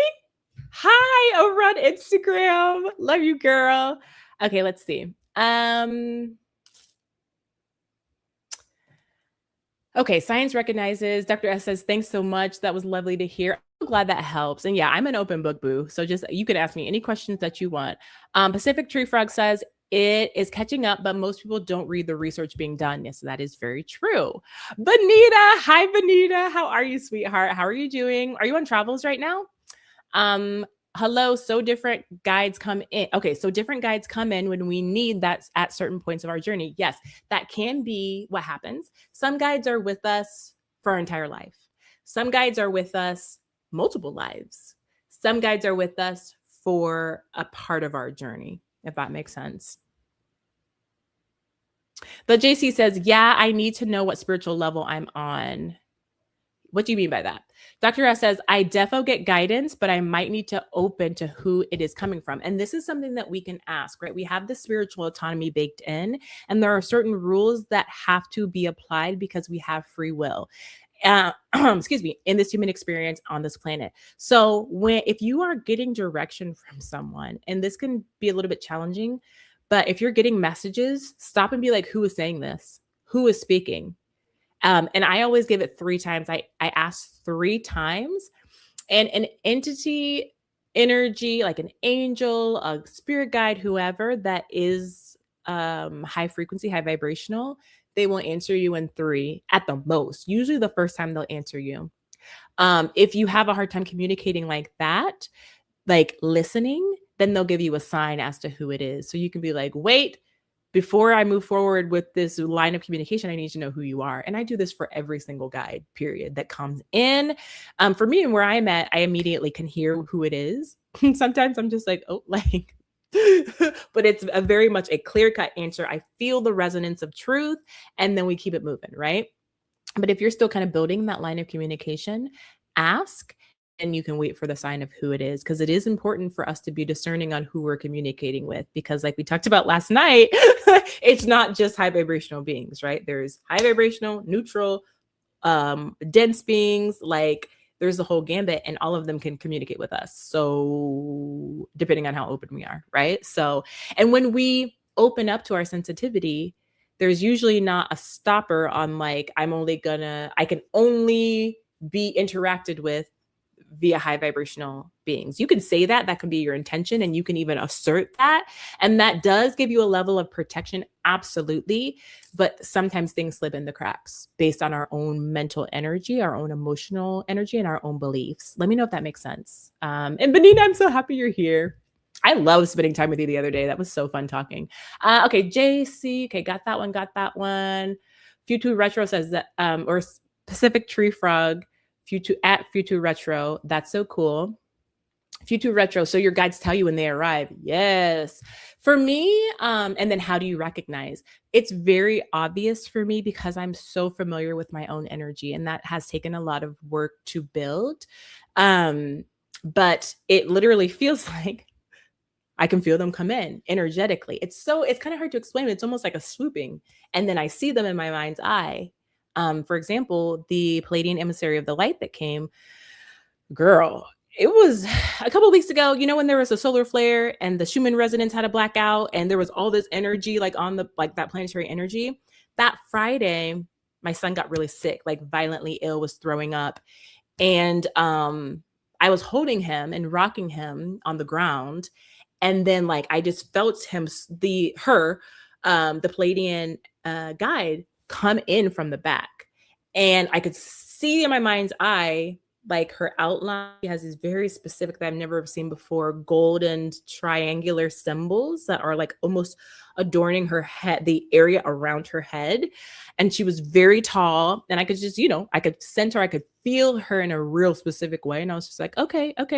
And I was like, all right, well, thanks. You know what I mean? All right. Hello, welcome. And I knew, I was like, who are you? I didn't really have to ask because Palladian emissary of the light like came in like as a knowingness. I'm like, okay, cool. Cause I've been working with them, but I had not seen and had the presence of. So I'm like, all right, cool.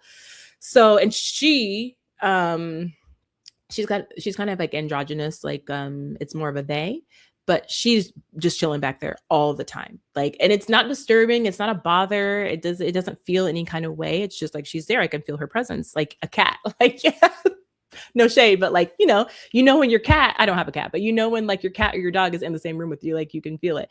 When your kid is in the room and you like wake up in the middle of the night and you can like feel their presence, right? Like they're standing in the doorway or something. So yes, I recognize it because I have that understanding of my own energy. And then it's like someone coming in, right? It's just like if my gift of mediumship is opening up. And so I can feel the presence when somebody comes in the room, and then I tune into who it is, right? And I'm like, please leave, or if they have a message that I'm open to receiving, etc. Does that make sense? And if you're loving these conversations, these are the kind of conversations that we have in my membership community.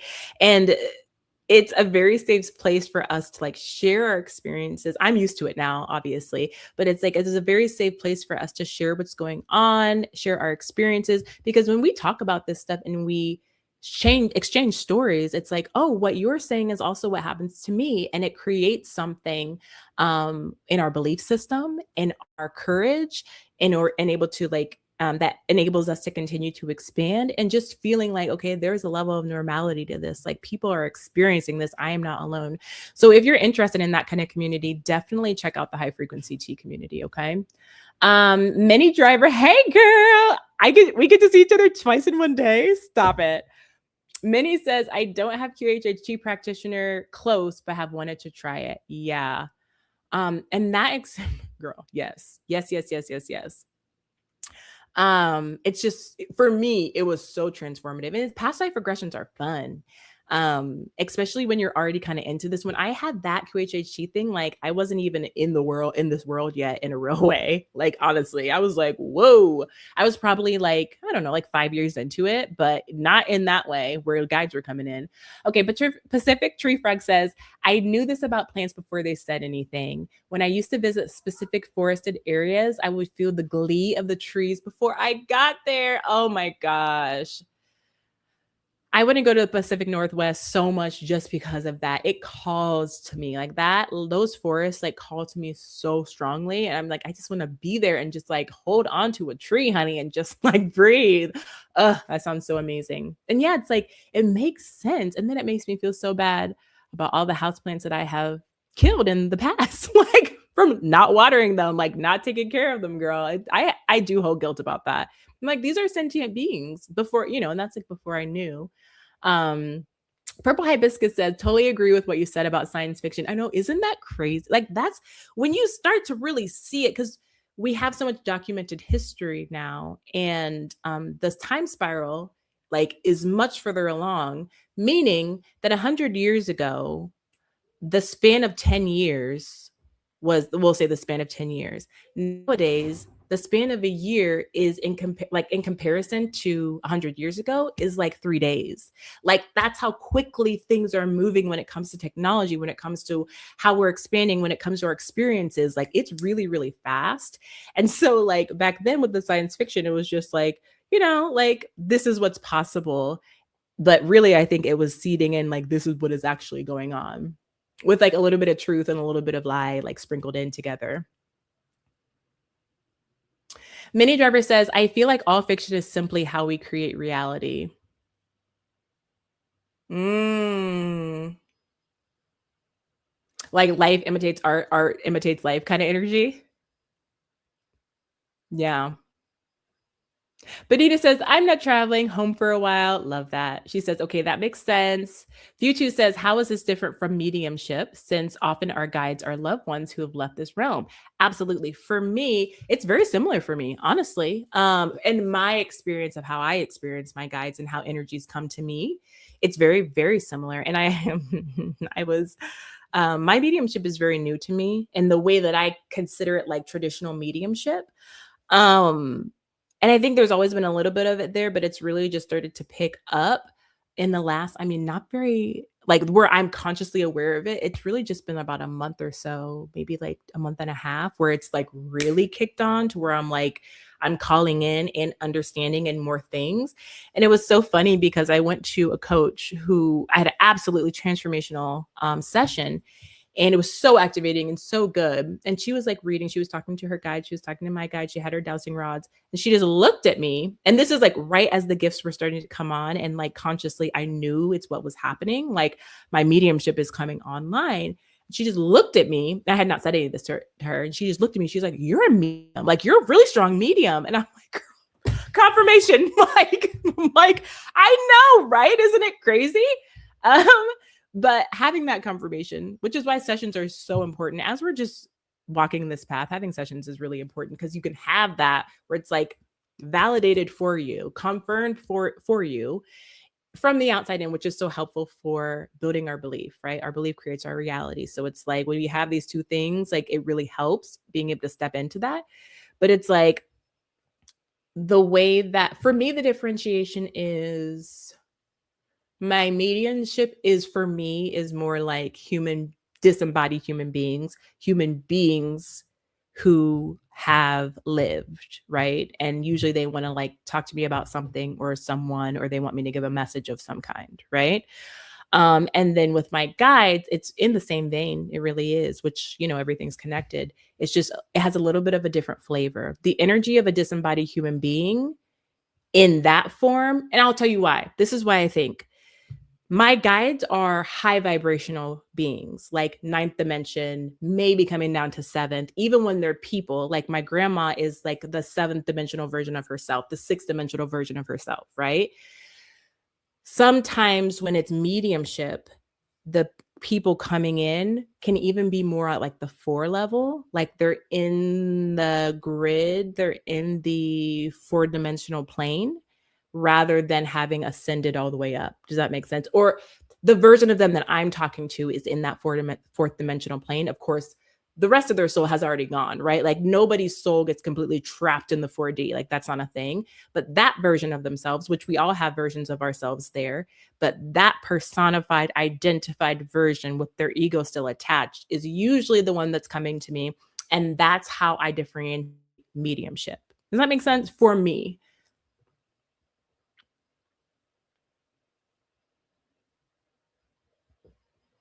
Now, if it's my guide, like you said, often our guides are loved ones, that would be a little bit different because they're guide, therefore they're a higher dimensional version. That there's literally opposition in all things, species, energies, entities, etc. This is from Pacific Tree Frog. Yes, absolutely. Absolutely. Let's see. The Solar Age said, not all guides are passed on loved ones, though. Some people have guides who are animals. Absolutely. But at some are at some points, I'm wondering about the channeling. Yeah. Yeah. Mini Driver said, yes. Dr. S said, is psychicness related to healing? I don't think so. just in the same way that like, yeah, I don't think so. And this is why I say that our intuitive and psychic gifts are so much a part of who we are. It's just that they're conditioned out of us. Like so many children have psychic, intuitive instincts, experiences all the time. They're very much connected in, right? Um, and it's something that's conditioned out of us. It's something that's not nurtured in us because of where we live in like this age and this time. But I akin our intuitive and psychic gifts to literally like our sight, our hearing, our taste, our touch. It's just there's a reason why they call it like sixth sense. You know what I mean? It's that much a part of us. It's just that it's been neglected and conditioned, purposely conditioned out, and all kinds of stuff because of where and when we live. Does that make sense? So it's like, sure, your psychic gifts may come more online as you heal, but that's because you are, as you're healing, you're getting more into alignment with who you actually are. Like your divinity, you're releasing and letting go of restrictions, of blocks, you're healing, you're up leveling, your vibration is raising. So it's more like this thing is coming back online because of alignment, not that it wasn't there to begin with, or the healing you needed to heal before it was there. Does that make sense? It's because some people are not healed at all and they're psychic as hell. You know what I mean?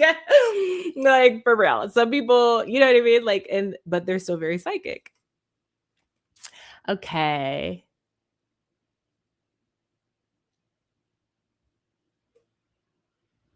So it's like, and I have a couple posts about this too. It's like, you don't have to deserve this. This has nothing to do with like your ability to lean into your psychic gifts, has nothing to do with like you earning it or you deserving it. It's all about frequency and resonance and like being in that vibration to where this can come online for you, and does come online for you, or something that you're born with, something that you've had your whole life and that you've been experiencing your whole life, regardless, right? Okay. Let's see. Pacific Tree Frog said, that's a great question.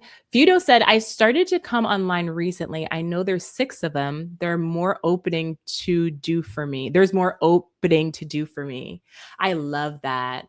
How are you feeling coming online? Do you feel grounded? Do you feel like, it sounds like you have a really strong foundation spiritually, like you have your meditation, you're doing the things. So is it like an exciting time for you? Does it feel like very natural? Like, I would love to hear what your experience is with this. The Solar Age says, I used to communicate with my grandmother through tarot. Then she got dethroned in the astrals. Oh, grandma.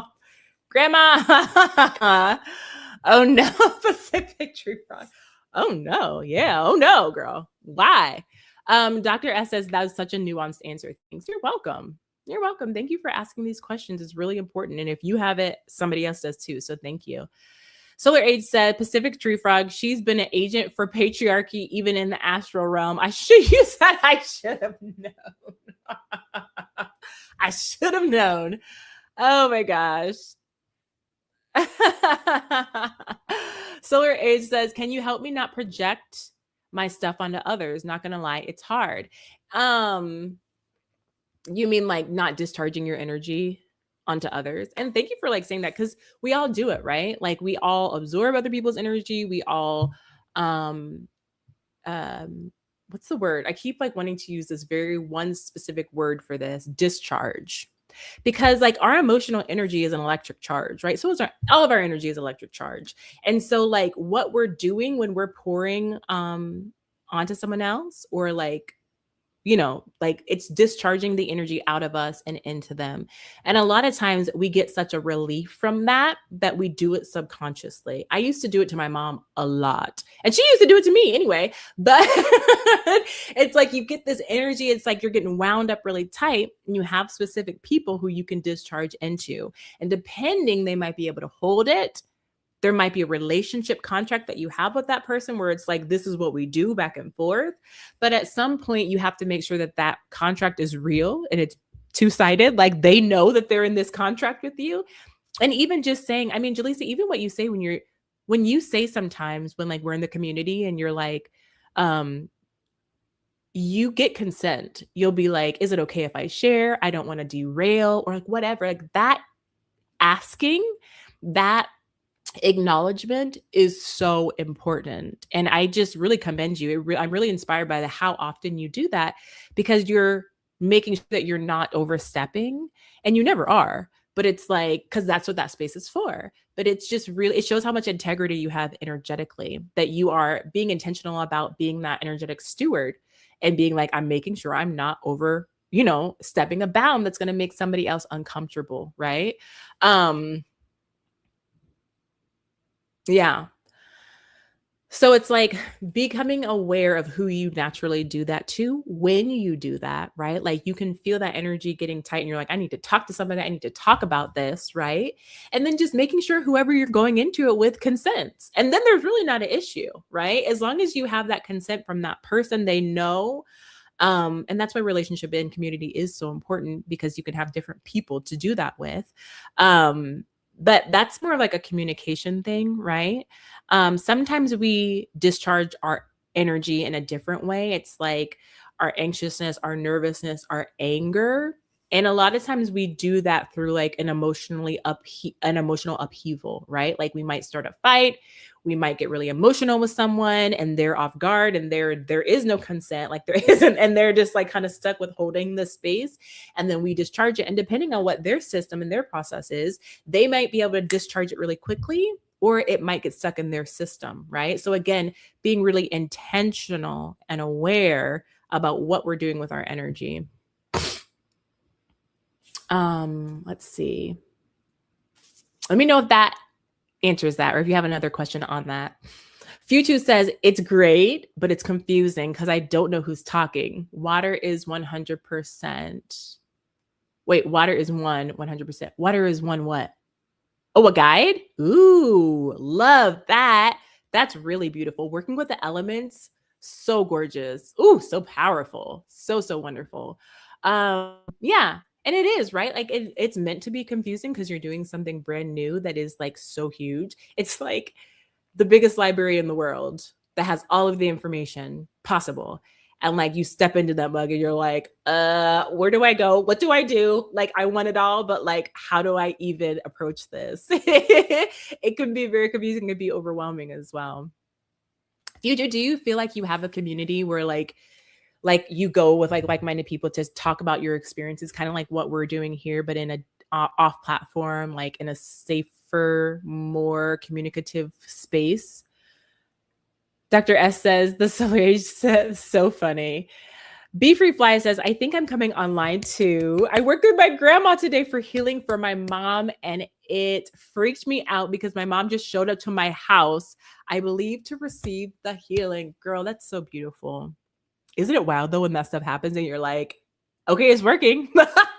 Clearly it's working. Now, is your mom one of those people that just shows up to your house, or is this like out of the ordinary? Be Free Fly says, thanks for having this community. Absolutely. Futu says, we project onto others. That's normal. We can observe it. But for you, it took finding sessions to hone your gift. We project onto others. That's normal. It is. This is what I think. I think that we have a responsibility to be energetic stewards, especially as we're like leveling up and becoming more conscious and aware of our input, right? It's like this. Like when we're little kids and we're walking down the street and we see ants walking across the sidewalk, we don't hesitate to just like plow through them and like walk on top of them, right? Our impact isn't as we're not as conscious, aware, and intentional about our impact, right?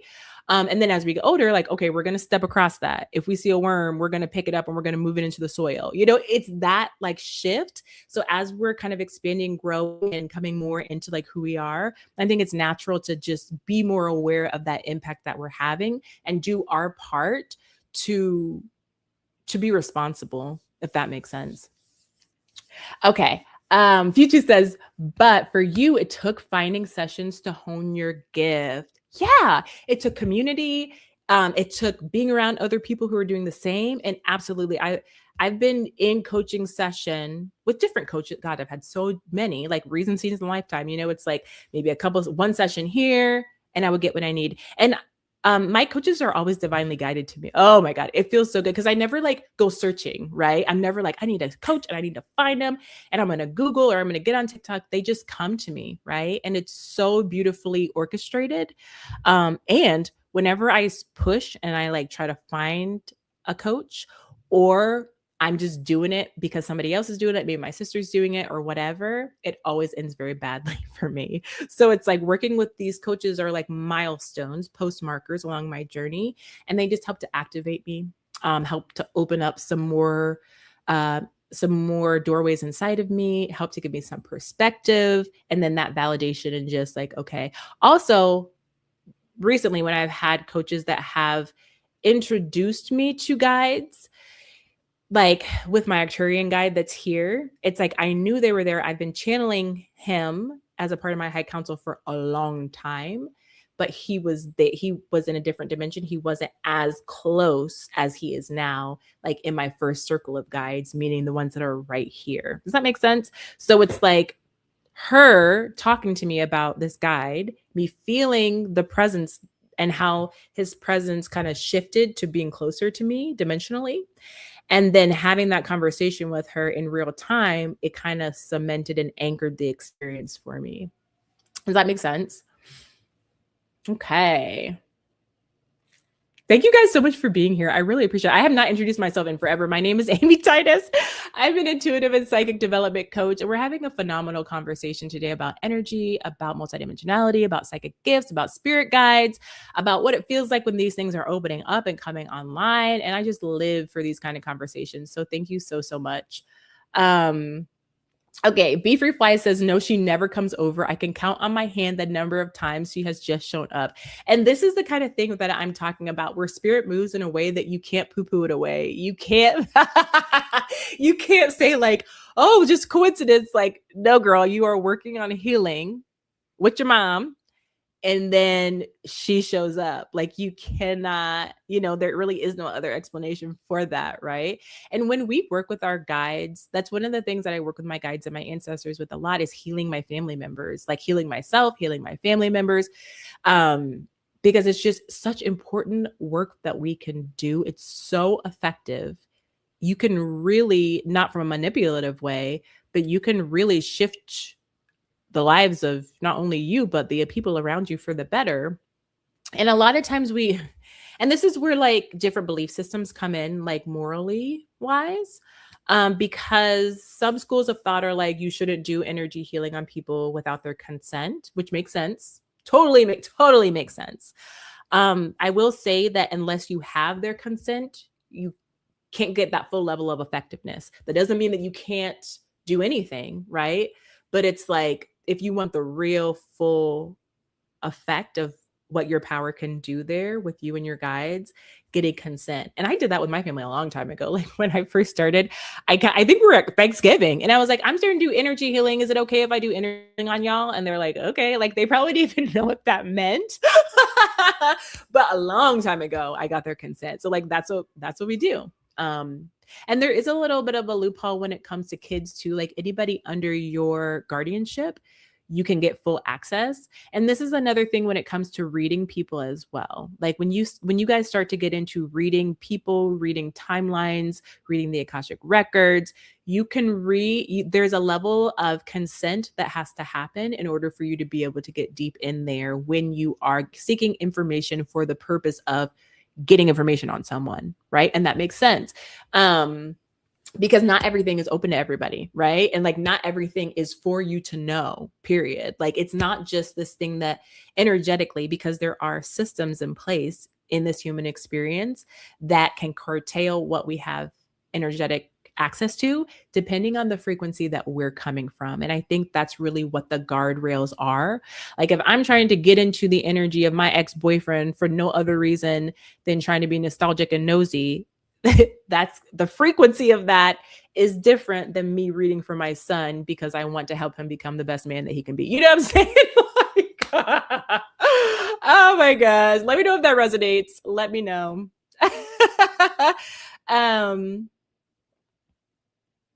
Let me see. Okay. Futu says, I have my integrative quantum healing community, but is different to this specific connection. Yeah. Love that. Well, please consider HFT. It's in the links in my bio. No pressure, never pressure.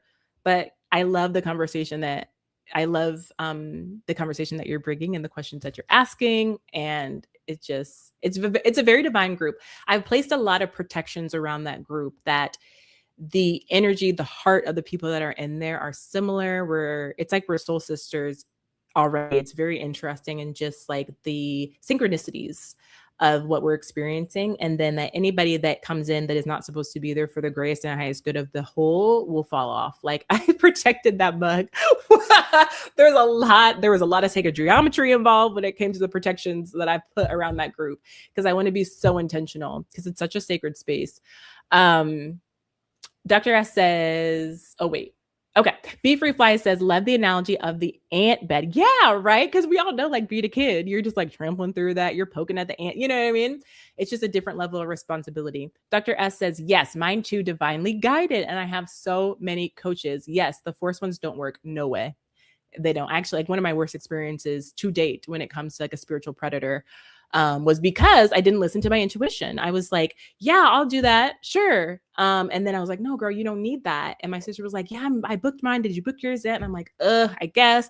And then there was a little bit of FOMO. And it's like, I'm way past that part of my spiritual journey where like FOMO is even a thing. Like, but you know, sometimes, and it was a hard lesson to learn. It affected me for a long time. But I will never do that again. That's for sure. Futu says, Dr. S, awesome. Dr. S says, heart to Futu. The Solar Age says, Amy, you have my consent to heal me. Send help. Thank you. Okay. Yeah. And honestly, so there's different contractual levels, right? Like, you and I work together from a position of like, I'm a coach and you're somebody who has come into my community or like works with me in that way. So the consent is inert. You know what I'm saying? Like, it's like showing up at the hospital after you've been stabbed and then being like, oh, but you don't have the consent to work on me. You know what I mean? It's like, you're there to get help. The help is like established, or the permission is established. I don't know why I went to getting stabbed, but you know, I'm a Scorpio. I have a Scorpio stellium, so we get dark. Okay, Q2 says, my teacher says we should not heal anyone without consent. They have to seek themselves. Yeah. Yeah. And I think that's part of the same vein, you know what I mean? Of just like, because it's just not effective, right? Like, it's not as effective. Now, you can shift things. I don't want to be like, you can't shift, you can't move the energy. Like, you absolutely can, 1000%. But it's most effective. And there's a integrity piece to it as well. Be Free Fly says, I always ask for permission, was working with my pendulum. Perfect. Love that. Dr. S says, at the Solar Age, an inner parts approach coach really helped me with this. Oh, interesting. Yeah, you mentioned this on the live last night. Tanya, hi, honey. How you doing, girl? Okay, the Solar Age, at Dr. S, where do you find these people? Purple Hibiscus says, I have to go, but I love the nuanced conversations you facilitate. Thank you. Thank you, Purple Hibiscus, for being here. I'll definitely reach out to you as well. But thank you for being here, and thank you for sharing. I hope I get to see you again. Tanya, or Honorable Waterfall, says, hi, Amy and all. Dr. S says, the Solar Age, I am one, although feel very wrong to be saying this on Amy's coaching page. No, girl, go ahead. Plug. plug. Absolutely. I love that. Go ahead. Dr. S says, no, I get it. Please DM me. I need help. Honorable says, I'm good. Thank you. And Futu says, do you do this for a living? I'm not sure if Futu, if that is to Dr. S or if that is to me. But I think Dr. S does do the, what is it? What is it?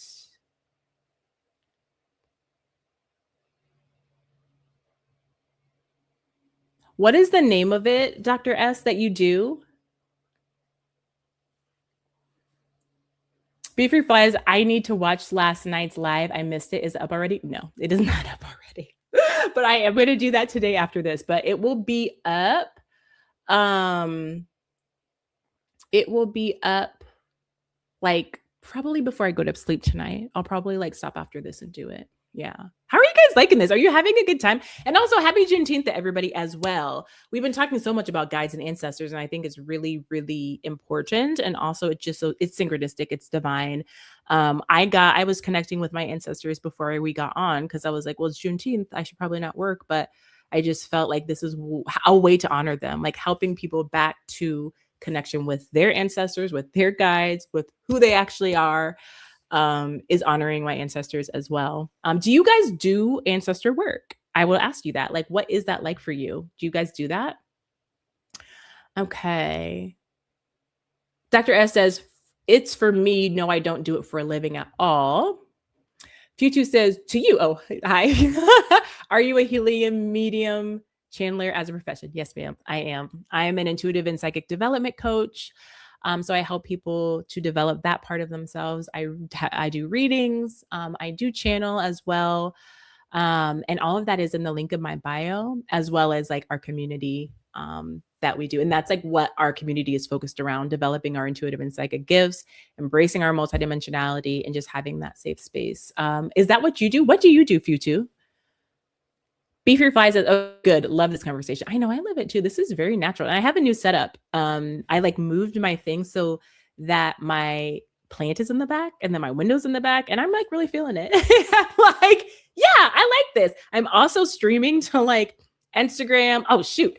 I'm streaming to Instagram, YouTube, and Facebook.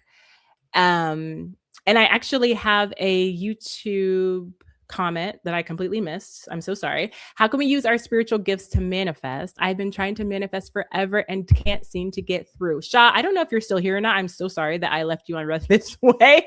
I'm like doing different screens and this one got kind of covered. But Sha is from YouTube. And what I would say is your spiritual gifts and your ability to manifest is inextricably linked. We all have these spiritual gifts, and it's really just a part of being our multidimensional selves, right? And so when we're trying to manifest, we're trying to bring something from the idea, from non-physical into physical. When we try to use our spiritual gifts to do so, we do that by creating a firm foundation, creating stability in our energetic field, in our spiritual field, in our mental field, emotional field, bringing ourselves into alignment. And then from that place of alignment, we become magnetic to the things that we're desiring and the things that are for our greatest and highest good. So if you're having a hard time manifesting, I guess my question would be like, when it comes to alignment of your mental, emotional, spiritual, physical, and when it comes to your spiritual practice of being grounded and opening up your channel and healing, like doing that healing work, where are you with that? Because when we're having a hard time manifesting, okay, so we, first I'll say this, we have an ascending channel and we have a descending channel, or a ascending current and a descending current.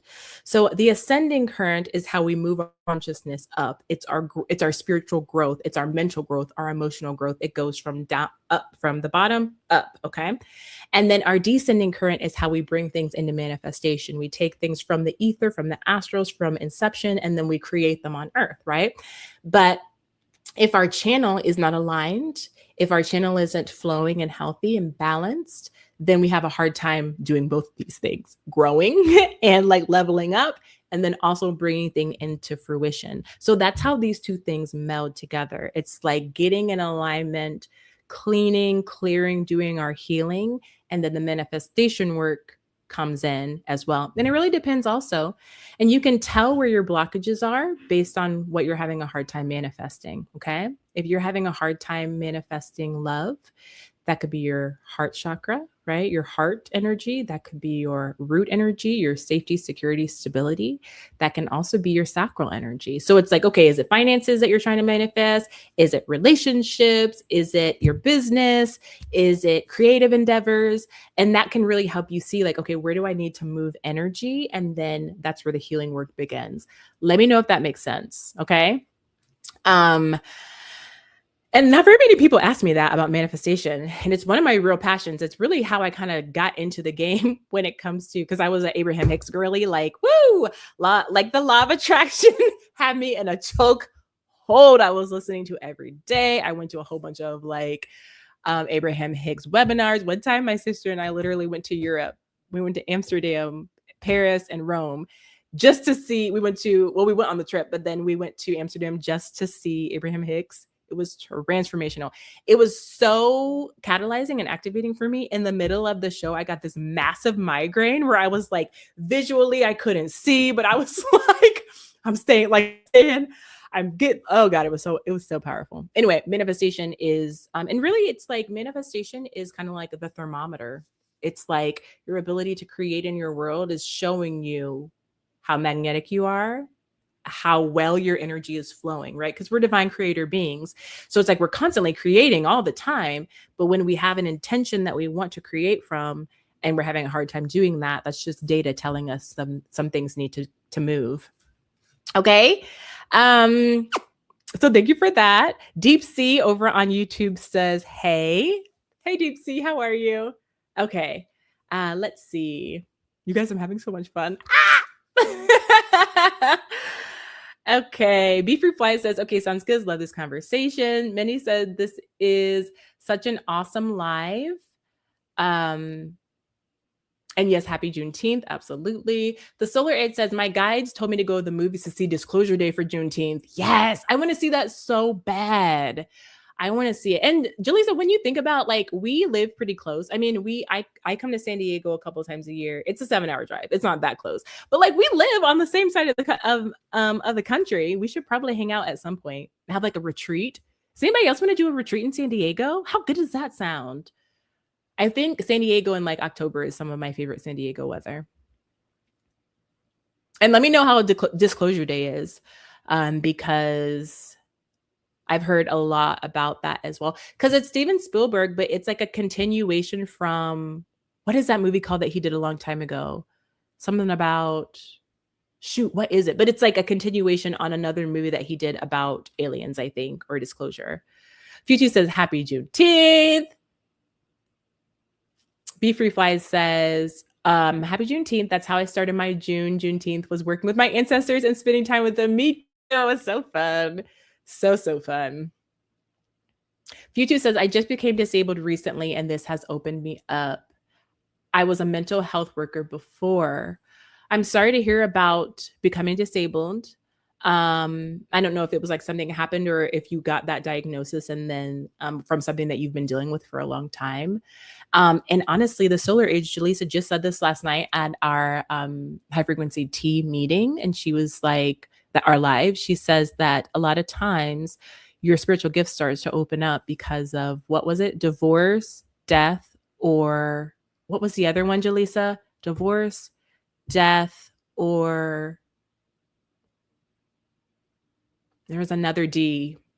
But like, this is a story for a lot of people. Like, you go through this thing that is absolutely catalyzing, that shakes you to your core, that changes your concept of identity. And Minnie and I were talking about this earlier today, like something that shakes your identity and strips you. And then your gifts start opening up as a result. So it makes me feel like for me, it was the death of my daughter, right? It's like, that was the reason that made me say, I need to know what the fuck is going on the other side. What is going on with life?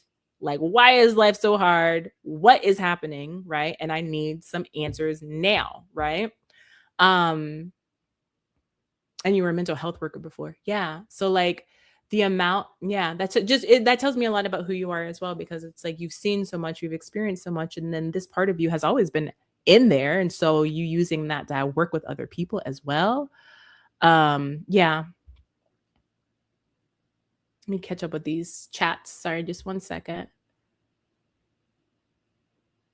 And do you feel like as your gifts are opening, like it's giving you comfort? It's giving you, well, I won't do that. Sometimes I tune into energy on the lives, but I won't unless you give me permission. So let me know if it's okay for me to say what I was going to say. It's not super personal.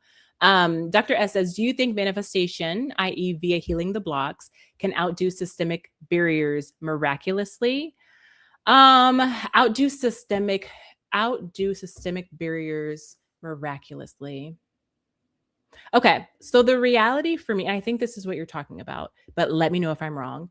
When it comes to like systemic barriers, because the life that we're living in is a 3D matrix. It's our perception, it's our interpretation of like what life is, right? So like we have these ideas in our head, and that those beliefs, those constructs create our reality, our perception, like what we're living in, right? And having a kid, like having a 4-year-old boy, I have a deep understanding of this because like he is a little boy living in the world. He has no idea about these different systems, these constructs, these things that we all, these programs that we all as adults like live by, breathe by, and he won't have any understanding of them. Even if he's affected by them, he won't have any understanding that that is the cause until he knows what the system is, right? So like when I think about manifestation and our ability to create whatever we want, manifestation also, a part of manifestation is deconditioning and deconstructing those paradigms and programs and letting those fall away so that something new when it comes to our belief system can be born. So it's like if your beliefs create everything, which I truly believe that they do for us, our ability to manifest is inextricably linked to our belief, period.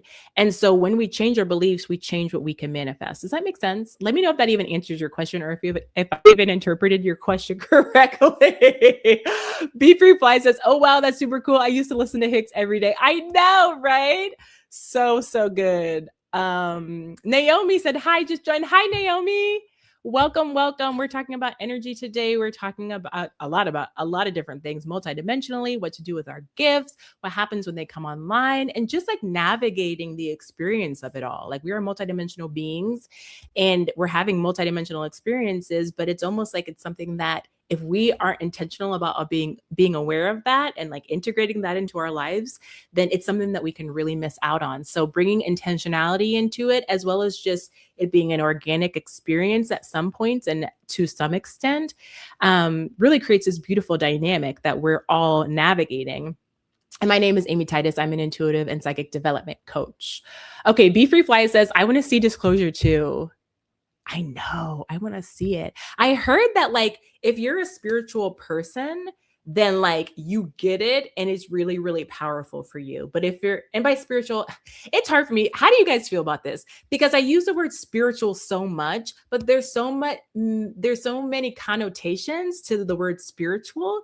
And so it's like, for me, it means one thing, and for other people, it means something else. So that's kind of why I try to use the word multidimensional, to try to like differentiate what I'm talking about. And that's what I mean. Like if you're in your multidimensional bag, then you will like seeing this movie because it is activating for people. People are getting activated, like getting a better understanding of certain things in their lives through this movie.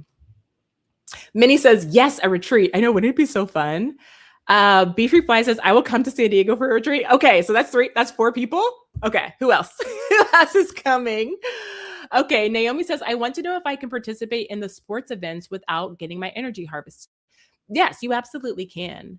You absolutely can. And the fact that you're asking the question means that you already have everything that you need in order to do that. You literally withdraw your consent in whatever way you put up your protective boundaries. Some people imagine a literal boundary. Some people just use their words and say, I decree and declare that none of my energy is going to be harvested. I call all of my energy back where I keep it. I shed and release any energy that does not belong to me. And so it is, right? Like that is so powerful. And we talked about this last night in my membership community. We have lives.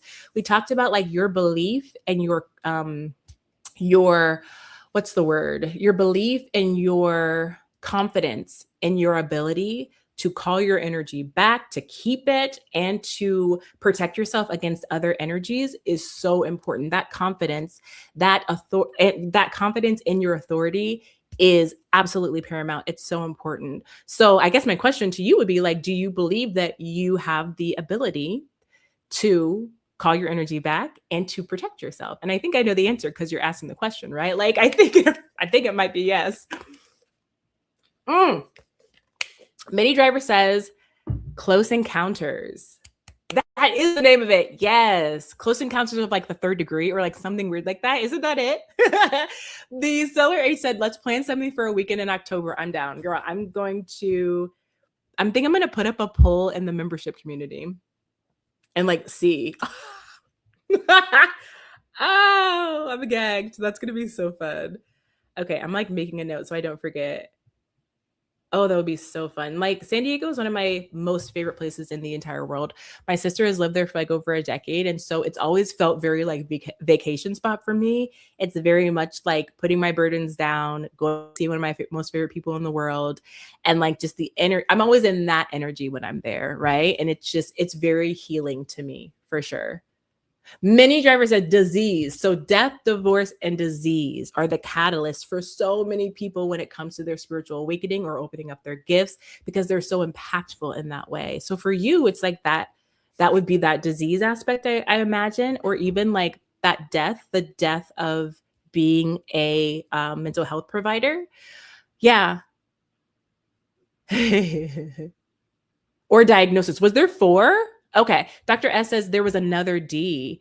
And the solar age says or diagnosis. Okay. Okay. So death, disease, divorce, and diagnosis. Okay. The solar age says one of the, let's see. So it says one of the 3Ds usually breaks us down to the point of desperation for answers. Yeah. Futu, I feel you have permission. Yes. Pacific's Tree Frog says, isn't Grandma Opal still around? Happy Juneteenth. I couldn't comment earlier. Why am I spacing on Grandma Opal? Why am I spacing on that? It actually feels super familiar though. And who is Grandma Opal? Why am I spacing? Somebody tell me. Futu says, and yes, I 100% know this condition, revive gifts and confusion. I don't see myself as a permanent disability. Yeah. I live in California too. Where do you live in California? Is it close to San Diego? Pacific Tree Frog said, I double checked and she is. We can thank her directly, which is so crazy. Oh, I know exactly who you're talking about. Okay. Yeah, I know exactly who you're talking about now. Me too, retreat. Yep. Okay. Pacific Tree Frog said, I would also go to a retreat. Okay, so that's 5 or 6. Okay. And would also do one in Oregon as a guide because I've been all over. Oh, that sounds fun. We could pool in a beach house too. Yeah. Oh, you guys, like seriously? If we get a bunch of us and then we could just be on the beach, oh, that'd be so, so fun. Naomi says, thank you for answering my question. I just saw one of your videos and it gave me so much clarity. Oh, I'm so glad. Naomi, I'm so glad you're here. Thank you for spending this time with us. And thank you for asking the question. It's so important for me in these lives that people, like, as you can tell, it's my favorite thing to just be in the chat and just be bopping back and forth and kikiing and just having this conversation. So thank you for the question. And keep them coming, girl. Keep them coming. Pacific Tree Frog says, at the solar age, that's so amazing. Love that. Solar age says, disease diagnosis are the same for the 3Ds, not 4Ds. Pacific Tree Frog says, she started the Juneteenth holiday. Right. Yeah. Dr. S says, but it's so funny too, because when you said that, Nicole, I was like, Grandma Opal, like, is that when we were talking about like your grandparents? But then I was like, but Grandma Opal, like my grandmother's born in October and she loved opals, like all of her jewelry. And I'm born in October, so she passed down a ton of opals like jewelry to me. And I'm just like, wait, it is. So I kind of had like a weird moment. And then I'm like, wait. So that's what was going on with me. But yes, I'm with you now, girl. I'm right there with you. She walked 2.5 miles in a major city. Yes, she was a protester. Yeah. Or like an organizer. Yeah. The solar age at Futu, which part? Maybe we can work together to bring the rest. Yes. Futu, yes. Beach, yes. I'm 3 hours north of. Are you near Mount Shasta? How far away are you from Mount Shasta? Because I feel like that's right in that general region. And we were just talking. Weren't we talking about that, ladies? Weren't we talking about Mount Shasta? Have you been to Mount Shasta? Girl. Okay. Oh my gosh, I love this. Okay, cool. This is wild. Okay, yeah, I need to know, Futu. I need to know. Okay, so we're having such a great conversation. Thank you guys so much for spending this time with me. I'll probably just be on. She's 6 hours away from Shasta, and yes, the Lumerians. I love how we just like find our people on this app. I just love it. I have not been yet. I want to go so bad. I've been called there. I read this book where this lady, it wasn't about Mount Shasta, but she was actually there. Like she was in a little like community there, like in a village there or like a town. And the book that I read from her was really activating. And ever since then, I'm like, I need to go. But I see it calls to me in a way where I'm like, I know that the time when I go there, it will be so divinely organized and orchestrated that like I don't have to do anything for it to happen. Like there have been like different retreats that other people have put on there. And I'm like, well, I could go, but I didn't feel that like soul calling. And I know that when it's time for me to go there, that's what I'll feel because I'm going to be activated in such a way that it's going to be very important who's around me, if that makes sense. Also, I have a really strong connection with Sasquatch. With Sasquatch, which I know that they're running all up and through Northern California, and up like all along that coast. And there are a lot of places they can be anywhere, but that's one of those earth guides that I work with. I used to a lot. And then when we came out here to Utah, like even more so, they were showing themselves to me and they have been calling me to go there as well. So yeah. And where you live, 3 hours north of, does anybody else have connection with Sasquatch? It's such an interesting one to connect with because of their, come on, Yeti lives in my backyard. Yes. You can see how I'm like kind of talking about it. But when you're with your people, you don't have to be timid. Like, I'm like, yes, girl, you get it. Like, their energy, is so beautiful. It's the earth, like their connectedness to the earth, their protectiveness of the earth and people, certain people, not all people, but certain people's, and they protect certain spots, like energy of the land, portals, vortexes, sacred spaces.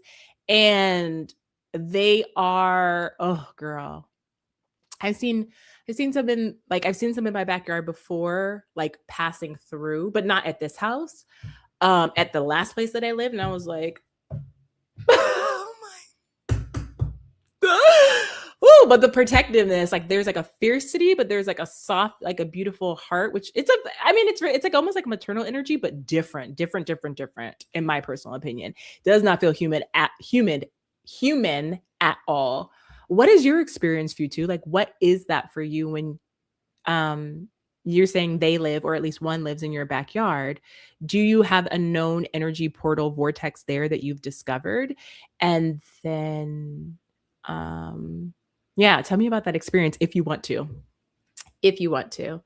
I love it. Okay. Solar Age says, let's go find Sasquatch. Yes, I've always believed in them. Isn't that just so interesting too? And they're like a very known figure. It's like and like we don't have a lot of those in the United States where it's like this is a mythical being that we talk about a lot, or not even talk about, but there's a lot of symbolism like on logos and on Slim Jim commercials. And like, we don't really have a lot of those that are consistent in the way that Sasquatch is. If that makes sense, right? It's like, do we have another one? I mean, we don't really talk about mermaids like that.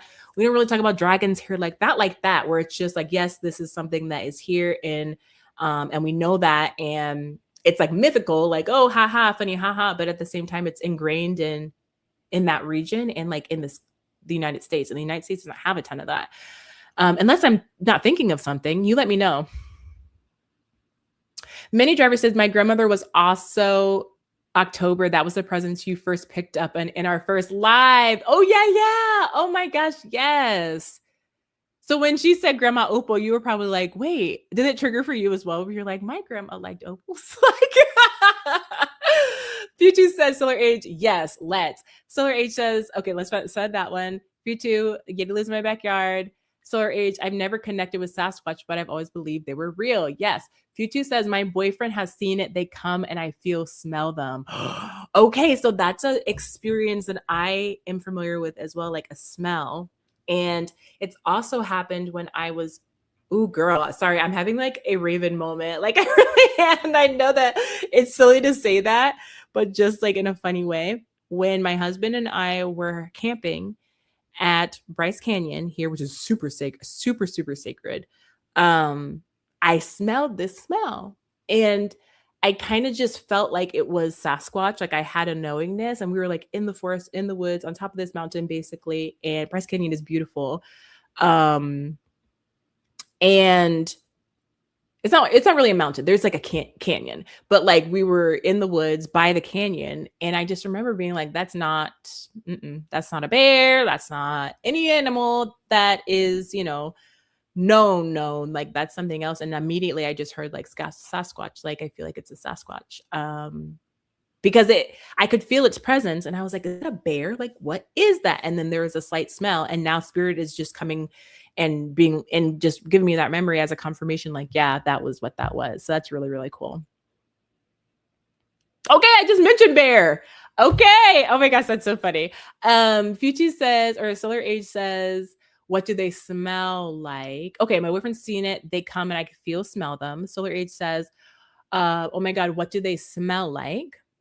I'm so interested. Like a bear times 100. That was my experience. And something, it smells like something real big.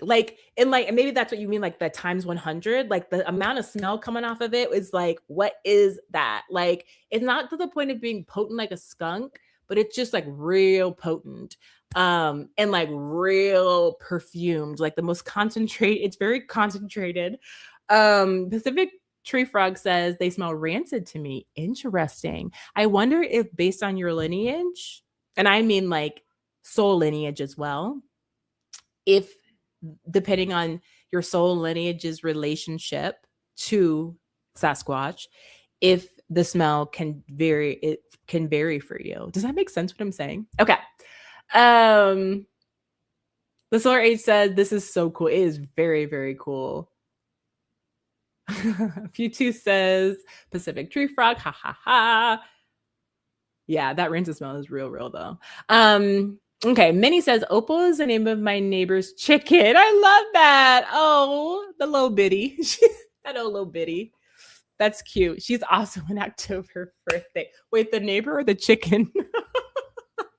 Was the chicken born in October, or was the neighbor born in October?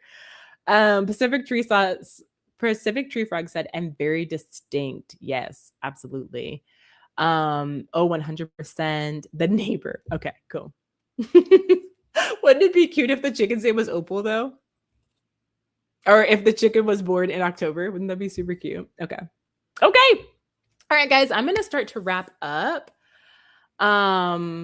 Future says in Mexico there's naules and axules. What are those? I'm very interested. I'm not familiar at all. Let me know what that is. You guys, I'm having a wonderful time. Thank you so much. And this is a wonderful way to spend Juneteenth for me. And I'm just excited. And thank you for being here. Thank you for being open, for asking questions, for hanging out. Yeah. How do you guys, and people who have been in my life before, how do you like my background? Does it look okay? Does it look better than the other one? Let me know. I'm trying to up my game just a little bit if I'm going to be continuing to do lives, which I love.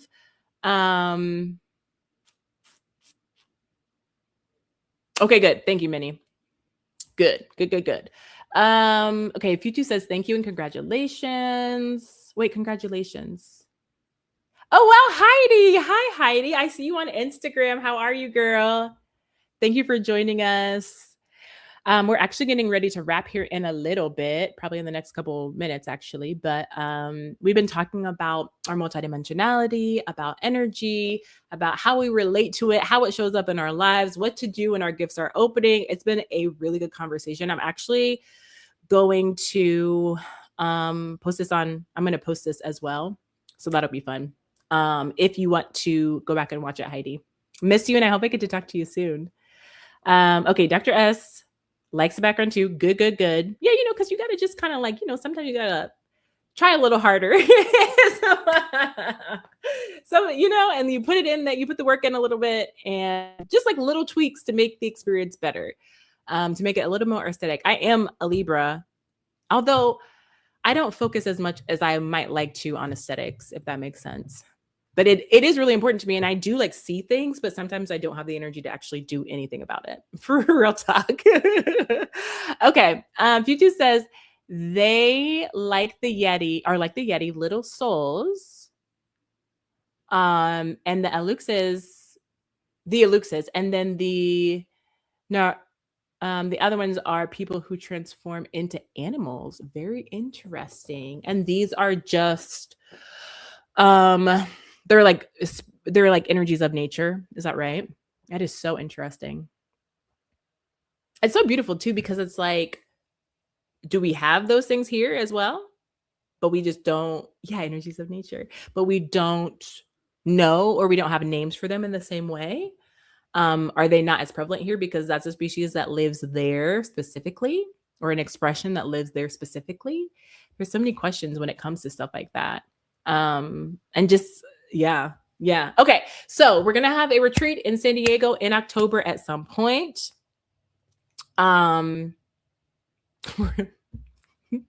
Yeah, let's start to work on that as well. You two, I would love to see in the community. The first month is completely free, so you could get in there and dip your toe in, see if it's for you, see if the vibe is vibing, and then if not, like, there isn't any, there isn't anything that is a, what am I trying to say, y'all? That is a, like, there's no obligation or anything like that, is what I'm trying to say.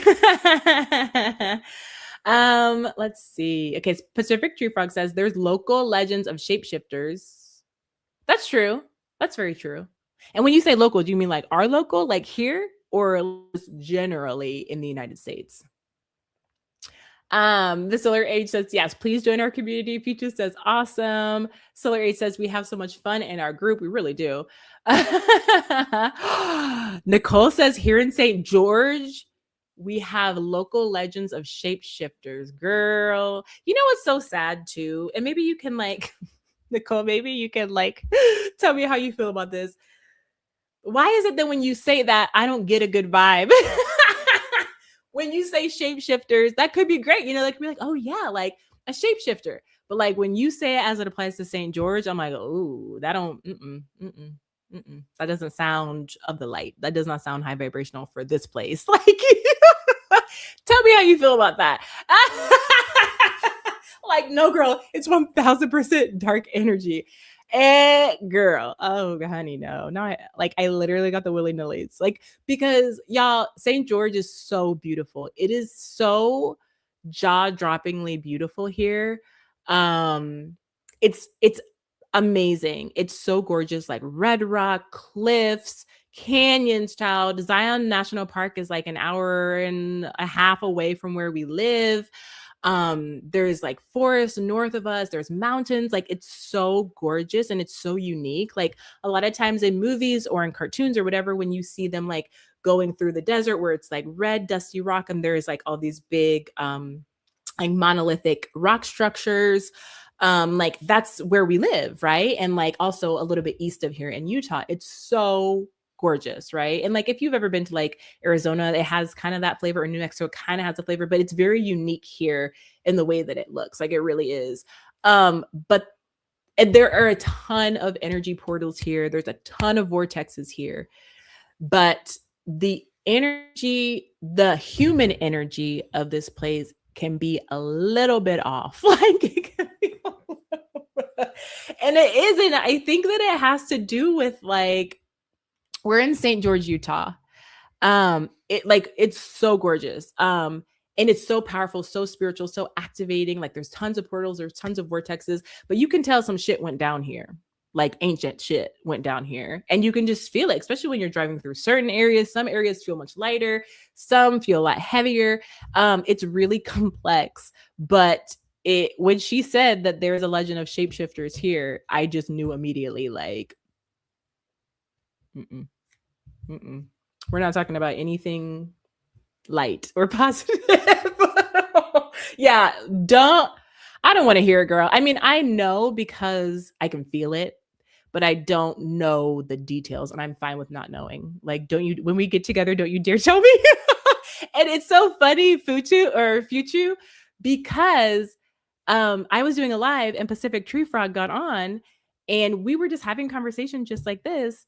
And then I mentioned Utah, and she was like, oh, I live in Utah. And I'm like, where? And she was like, in Washington, which is like the next door neighbor of St. George. It's like they're the same thing.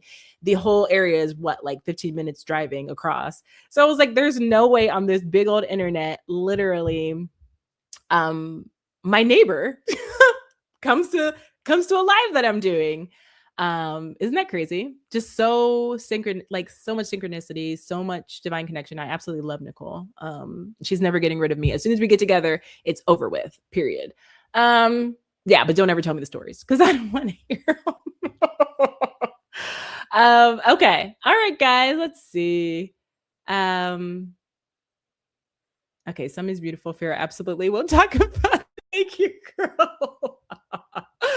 All right. Does anybody have any other questions? The Solar Age says, Amy has created such a safe space for us to talk openly about all this stuff. Yes, it's a thank you for saying that. Pacific Tree Frog says, and I've lived back and forth between here and Oregon. So the fact that I'm here now is crazy. Yeah, that is wild. It really is, but it's all like divine timing. It's just our souls are coming together, all like, yeah. Oh, yes, Solar Age, I can. Before I get off, Solar Age asked me to, oh, my mouse just died, y'all. Uh-oh.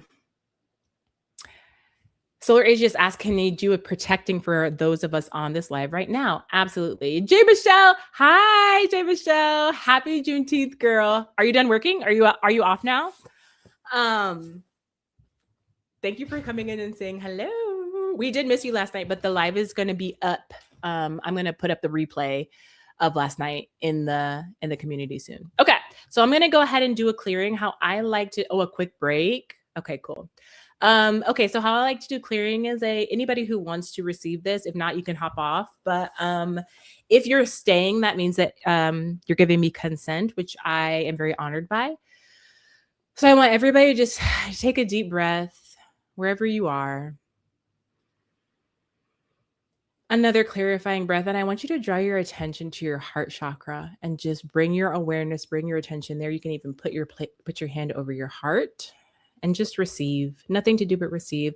Spirit guides, angels, Shoten, Zenjin, highest self, ascended, elevated ancestors, all beings of the light who are here to promote our highest good and happiness. We honor you. We ask you to come into this space. We ask you to spread your protection, spread your light over each of us individually to help us ground into the truth of who we are, to our divinity, into our beingness, and help us to walk forward on our path with certainty, with clarity, with courage.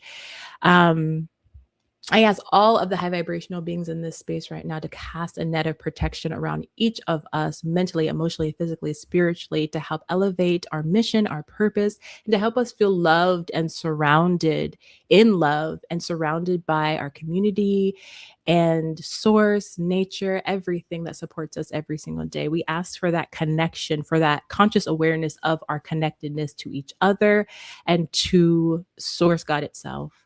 In the name of the I am that I am. And so it is. And then just take one big, deep, clarifying breath and just let that bad boy out. And just notice how your feet connect to the floor. Notice how your booty is on the chair. Bring that consciousness into the body and then open your eyes, wiggle around, and then come back. Thank you guys so much for being here with me today. It really means the world to me. I've been wanting to do this kind of work in this way for a long time, and doing lives, which I never would have imagined, is so fulfilling to me and helps me to feel so connected. So now I will be on again, maybe tomorrow, probably Sunday. So if you're around, hit me up. Come hang out again. Come hang out again. All right. I can't believe my mouse died. It like never dies. It's been like a year. Anyway, thank you so much, everybody, for joining and participating. And we'll talk again soon, guys. Thank you so much. Bye. Have a good day. Happy Juneteenth. Do something for yourself. Do something for yourself. Self-care. Bye, babes.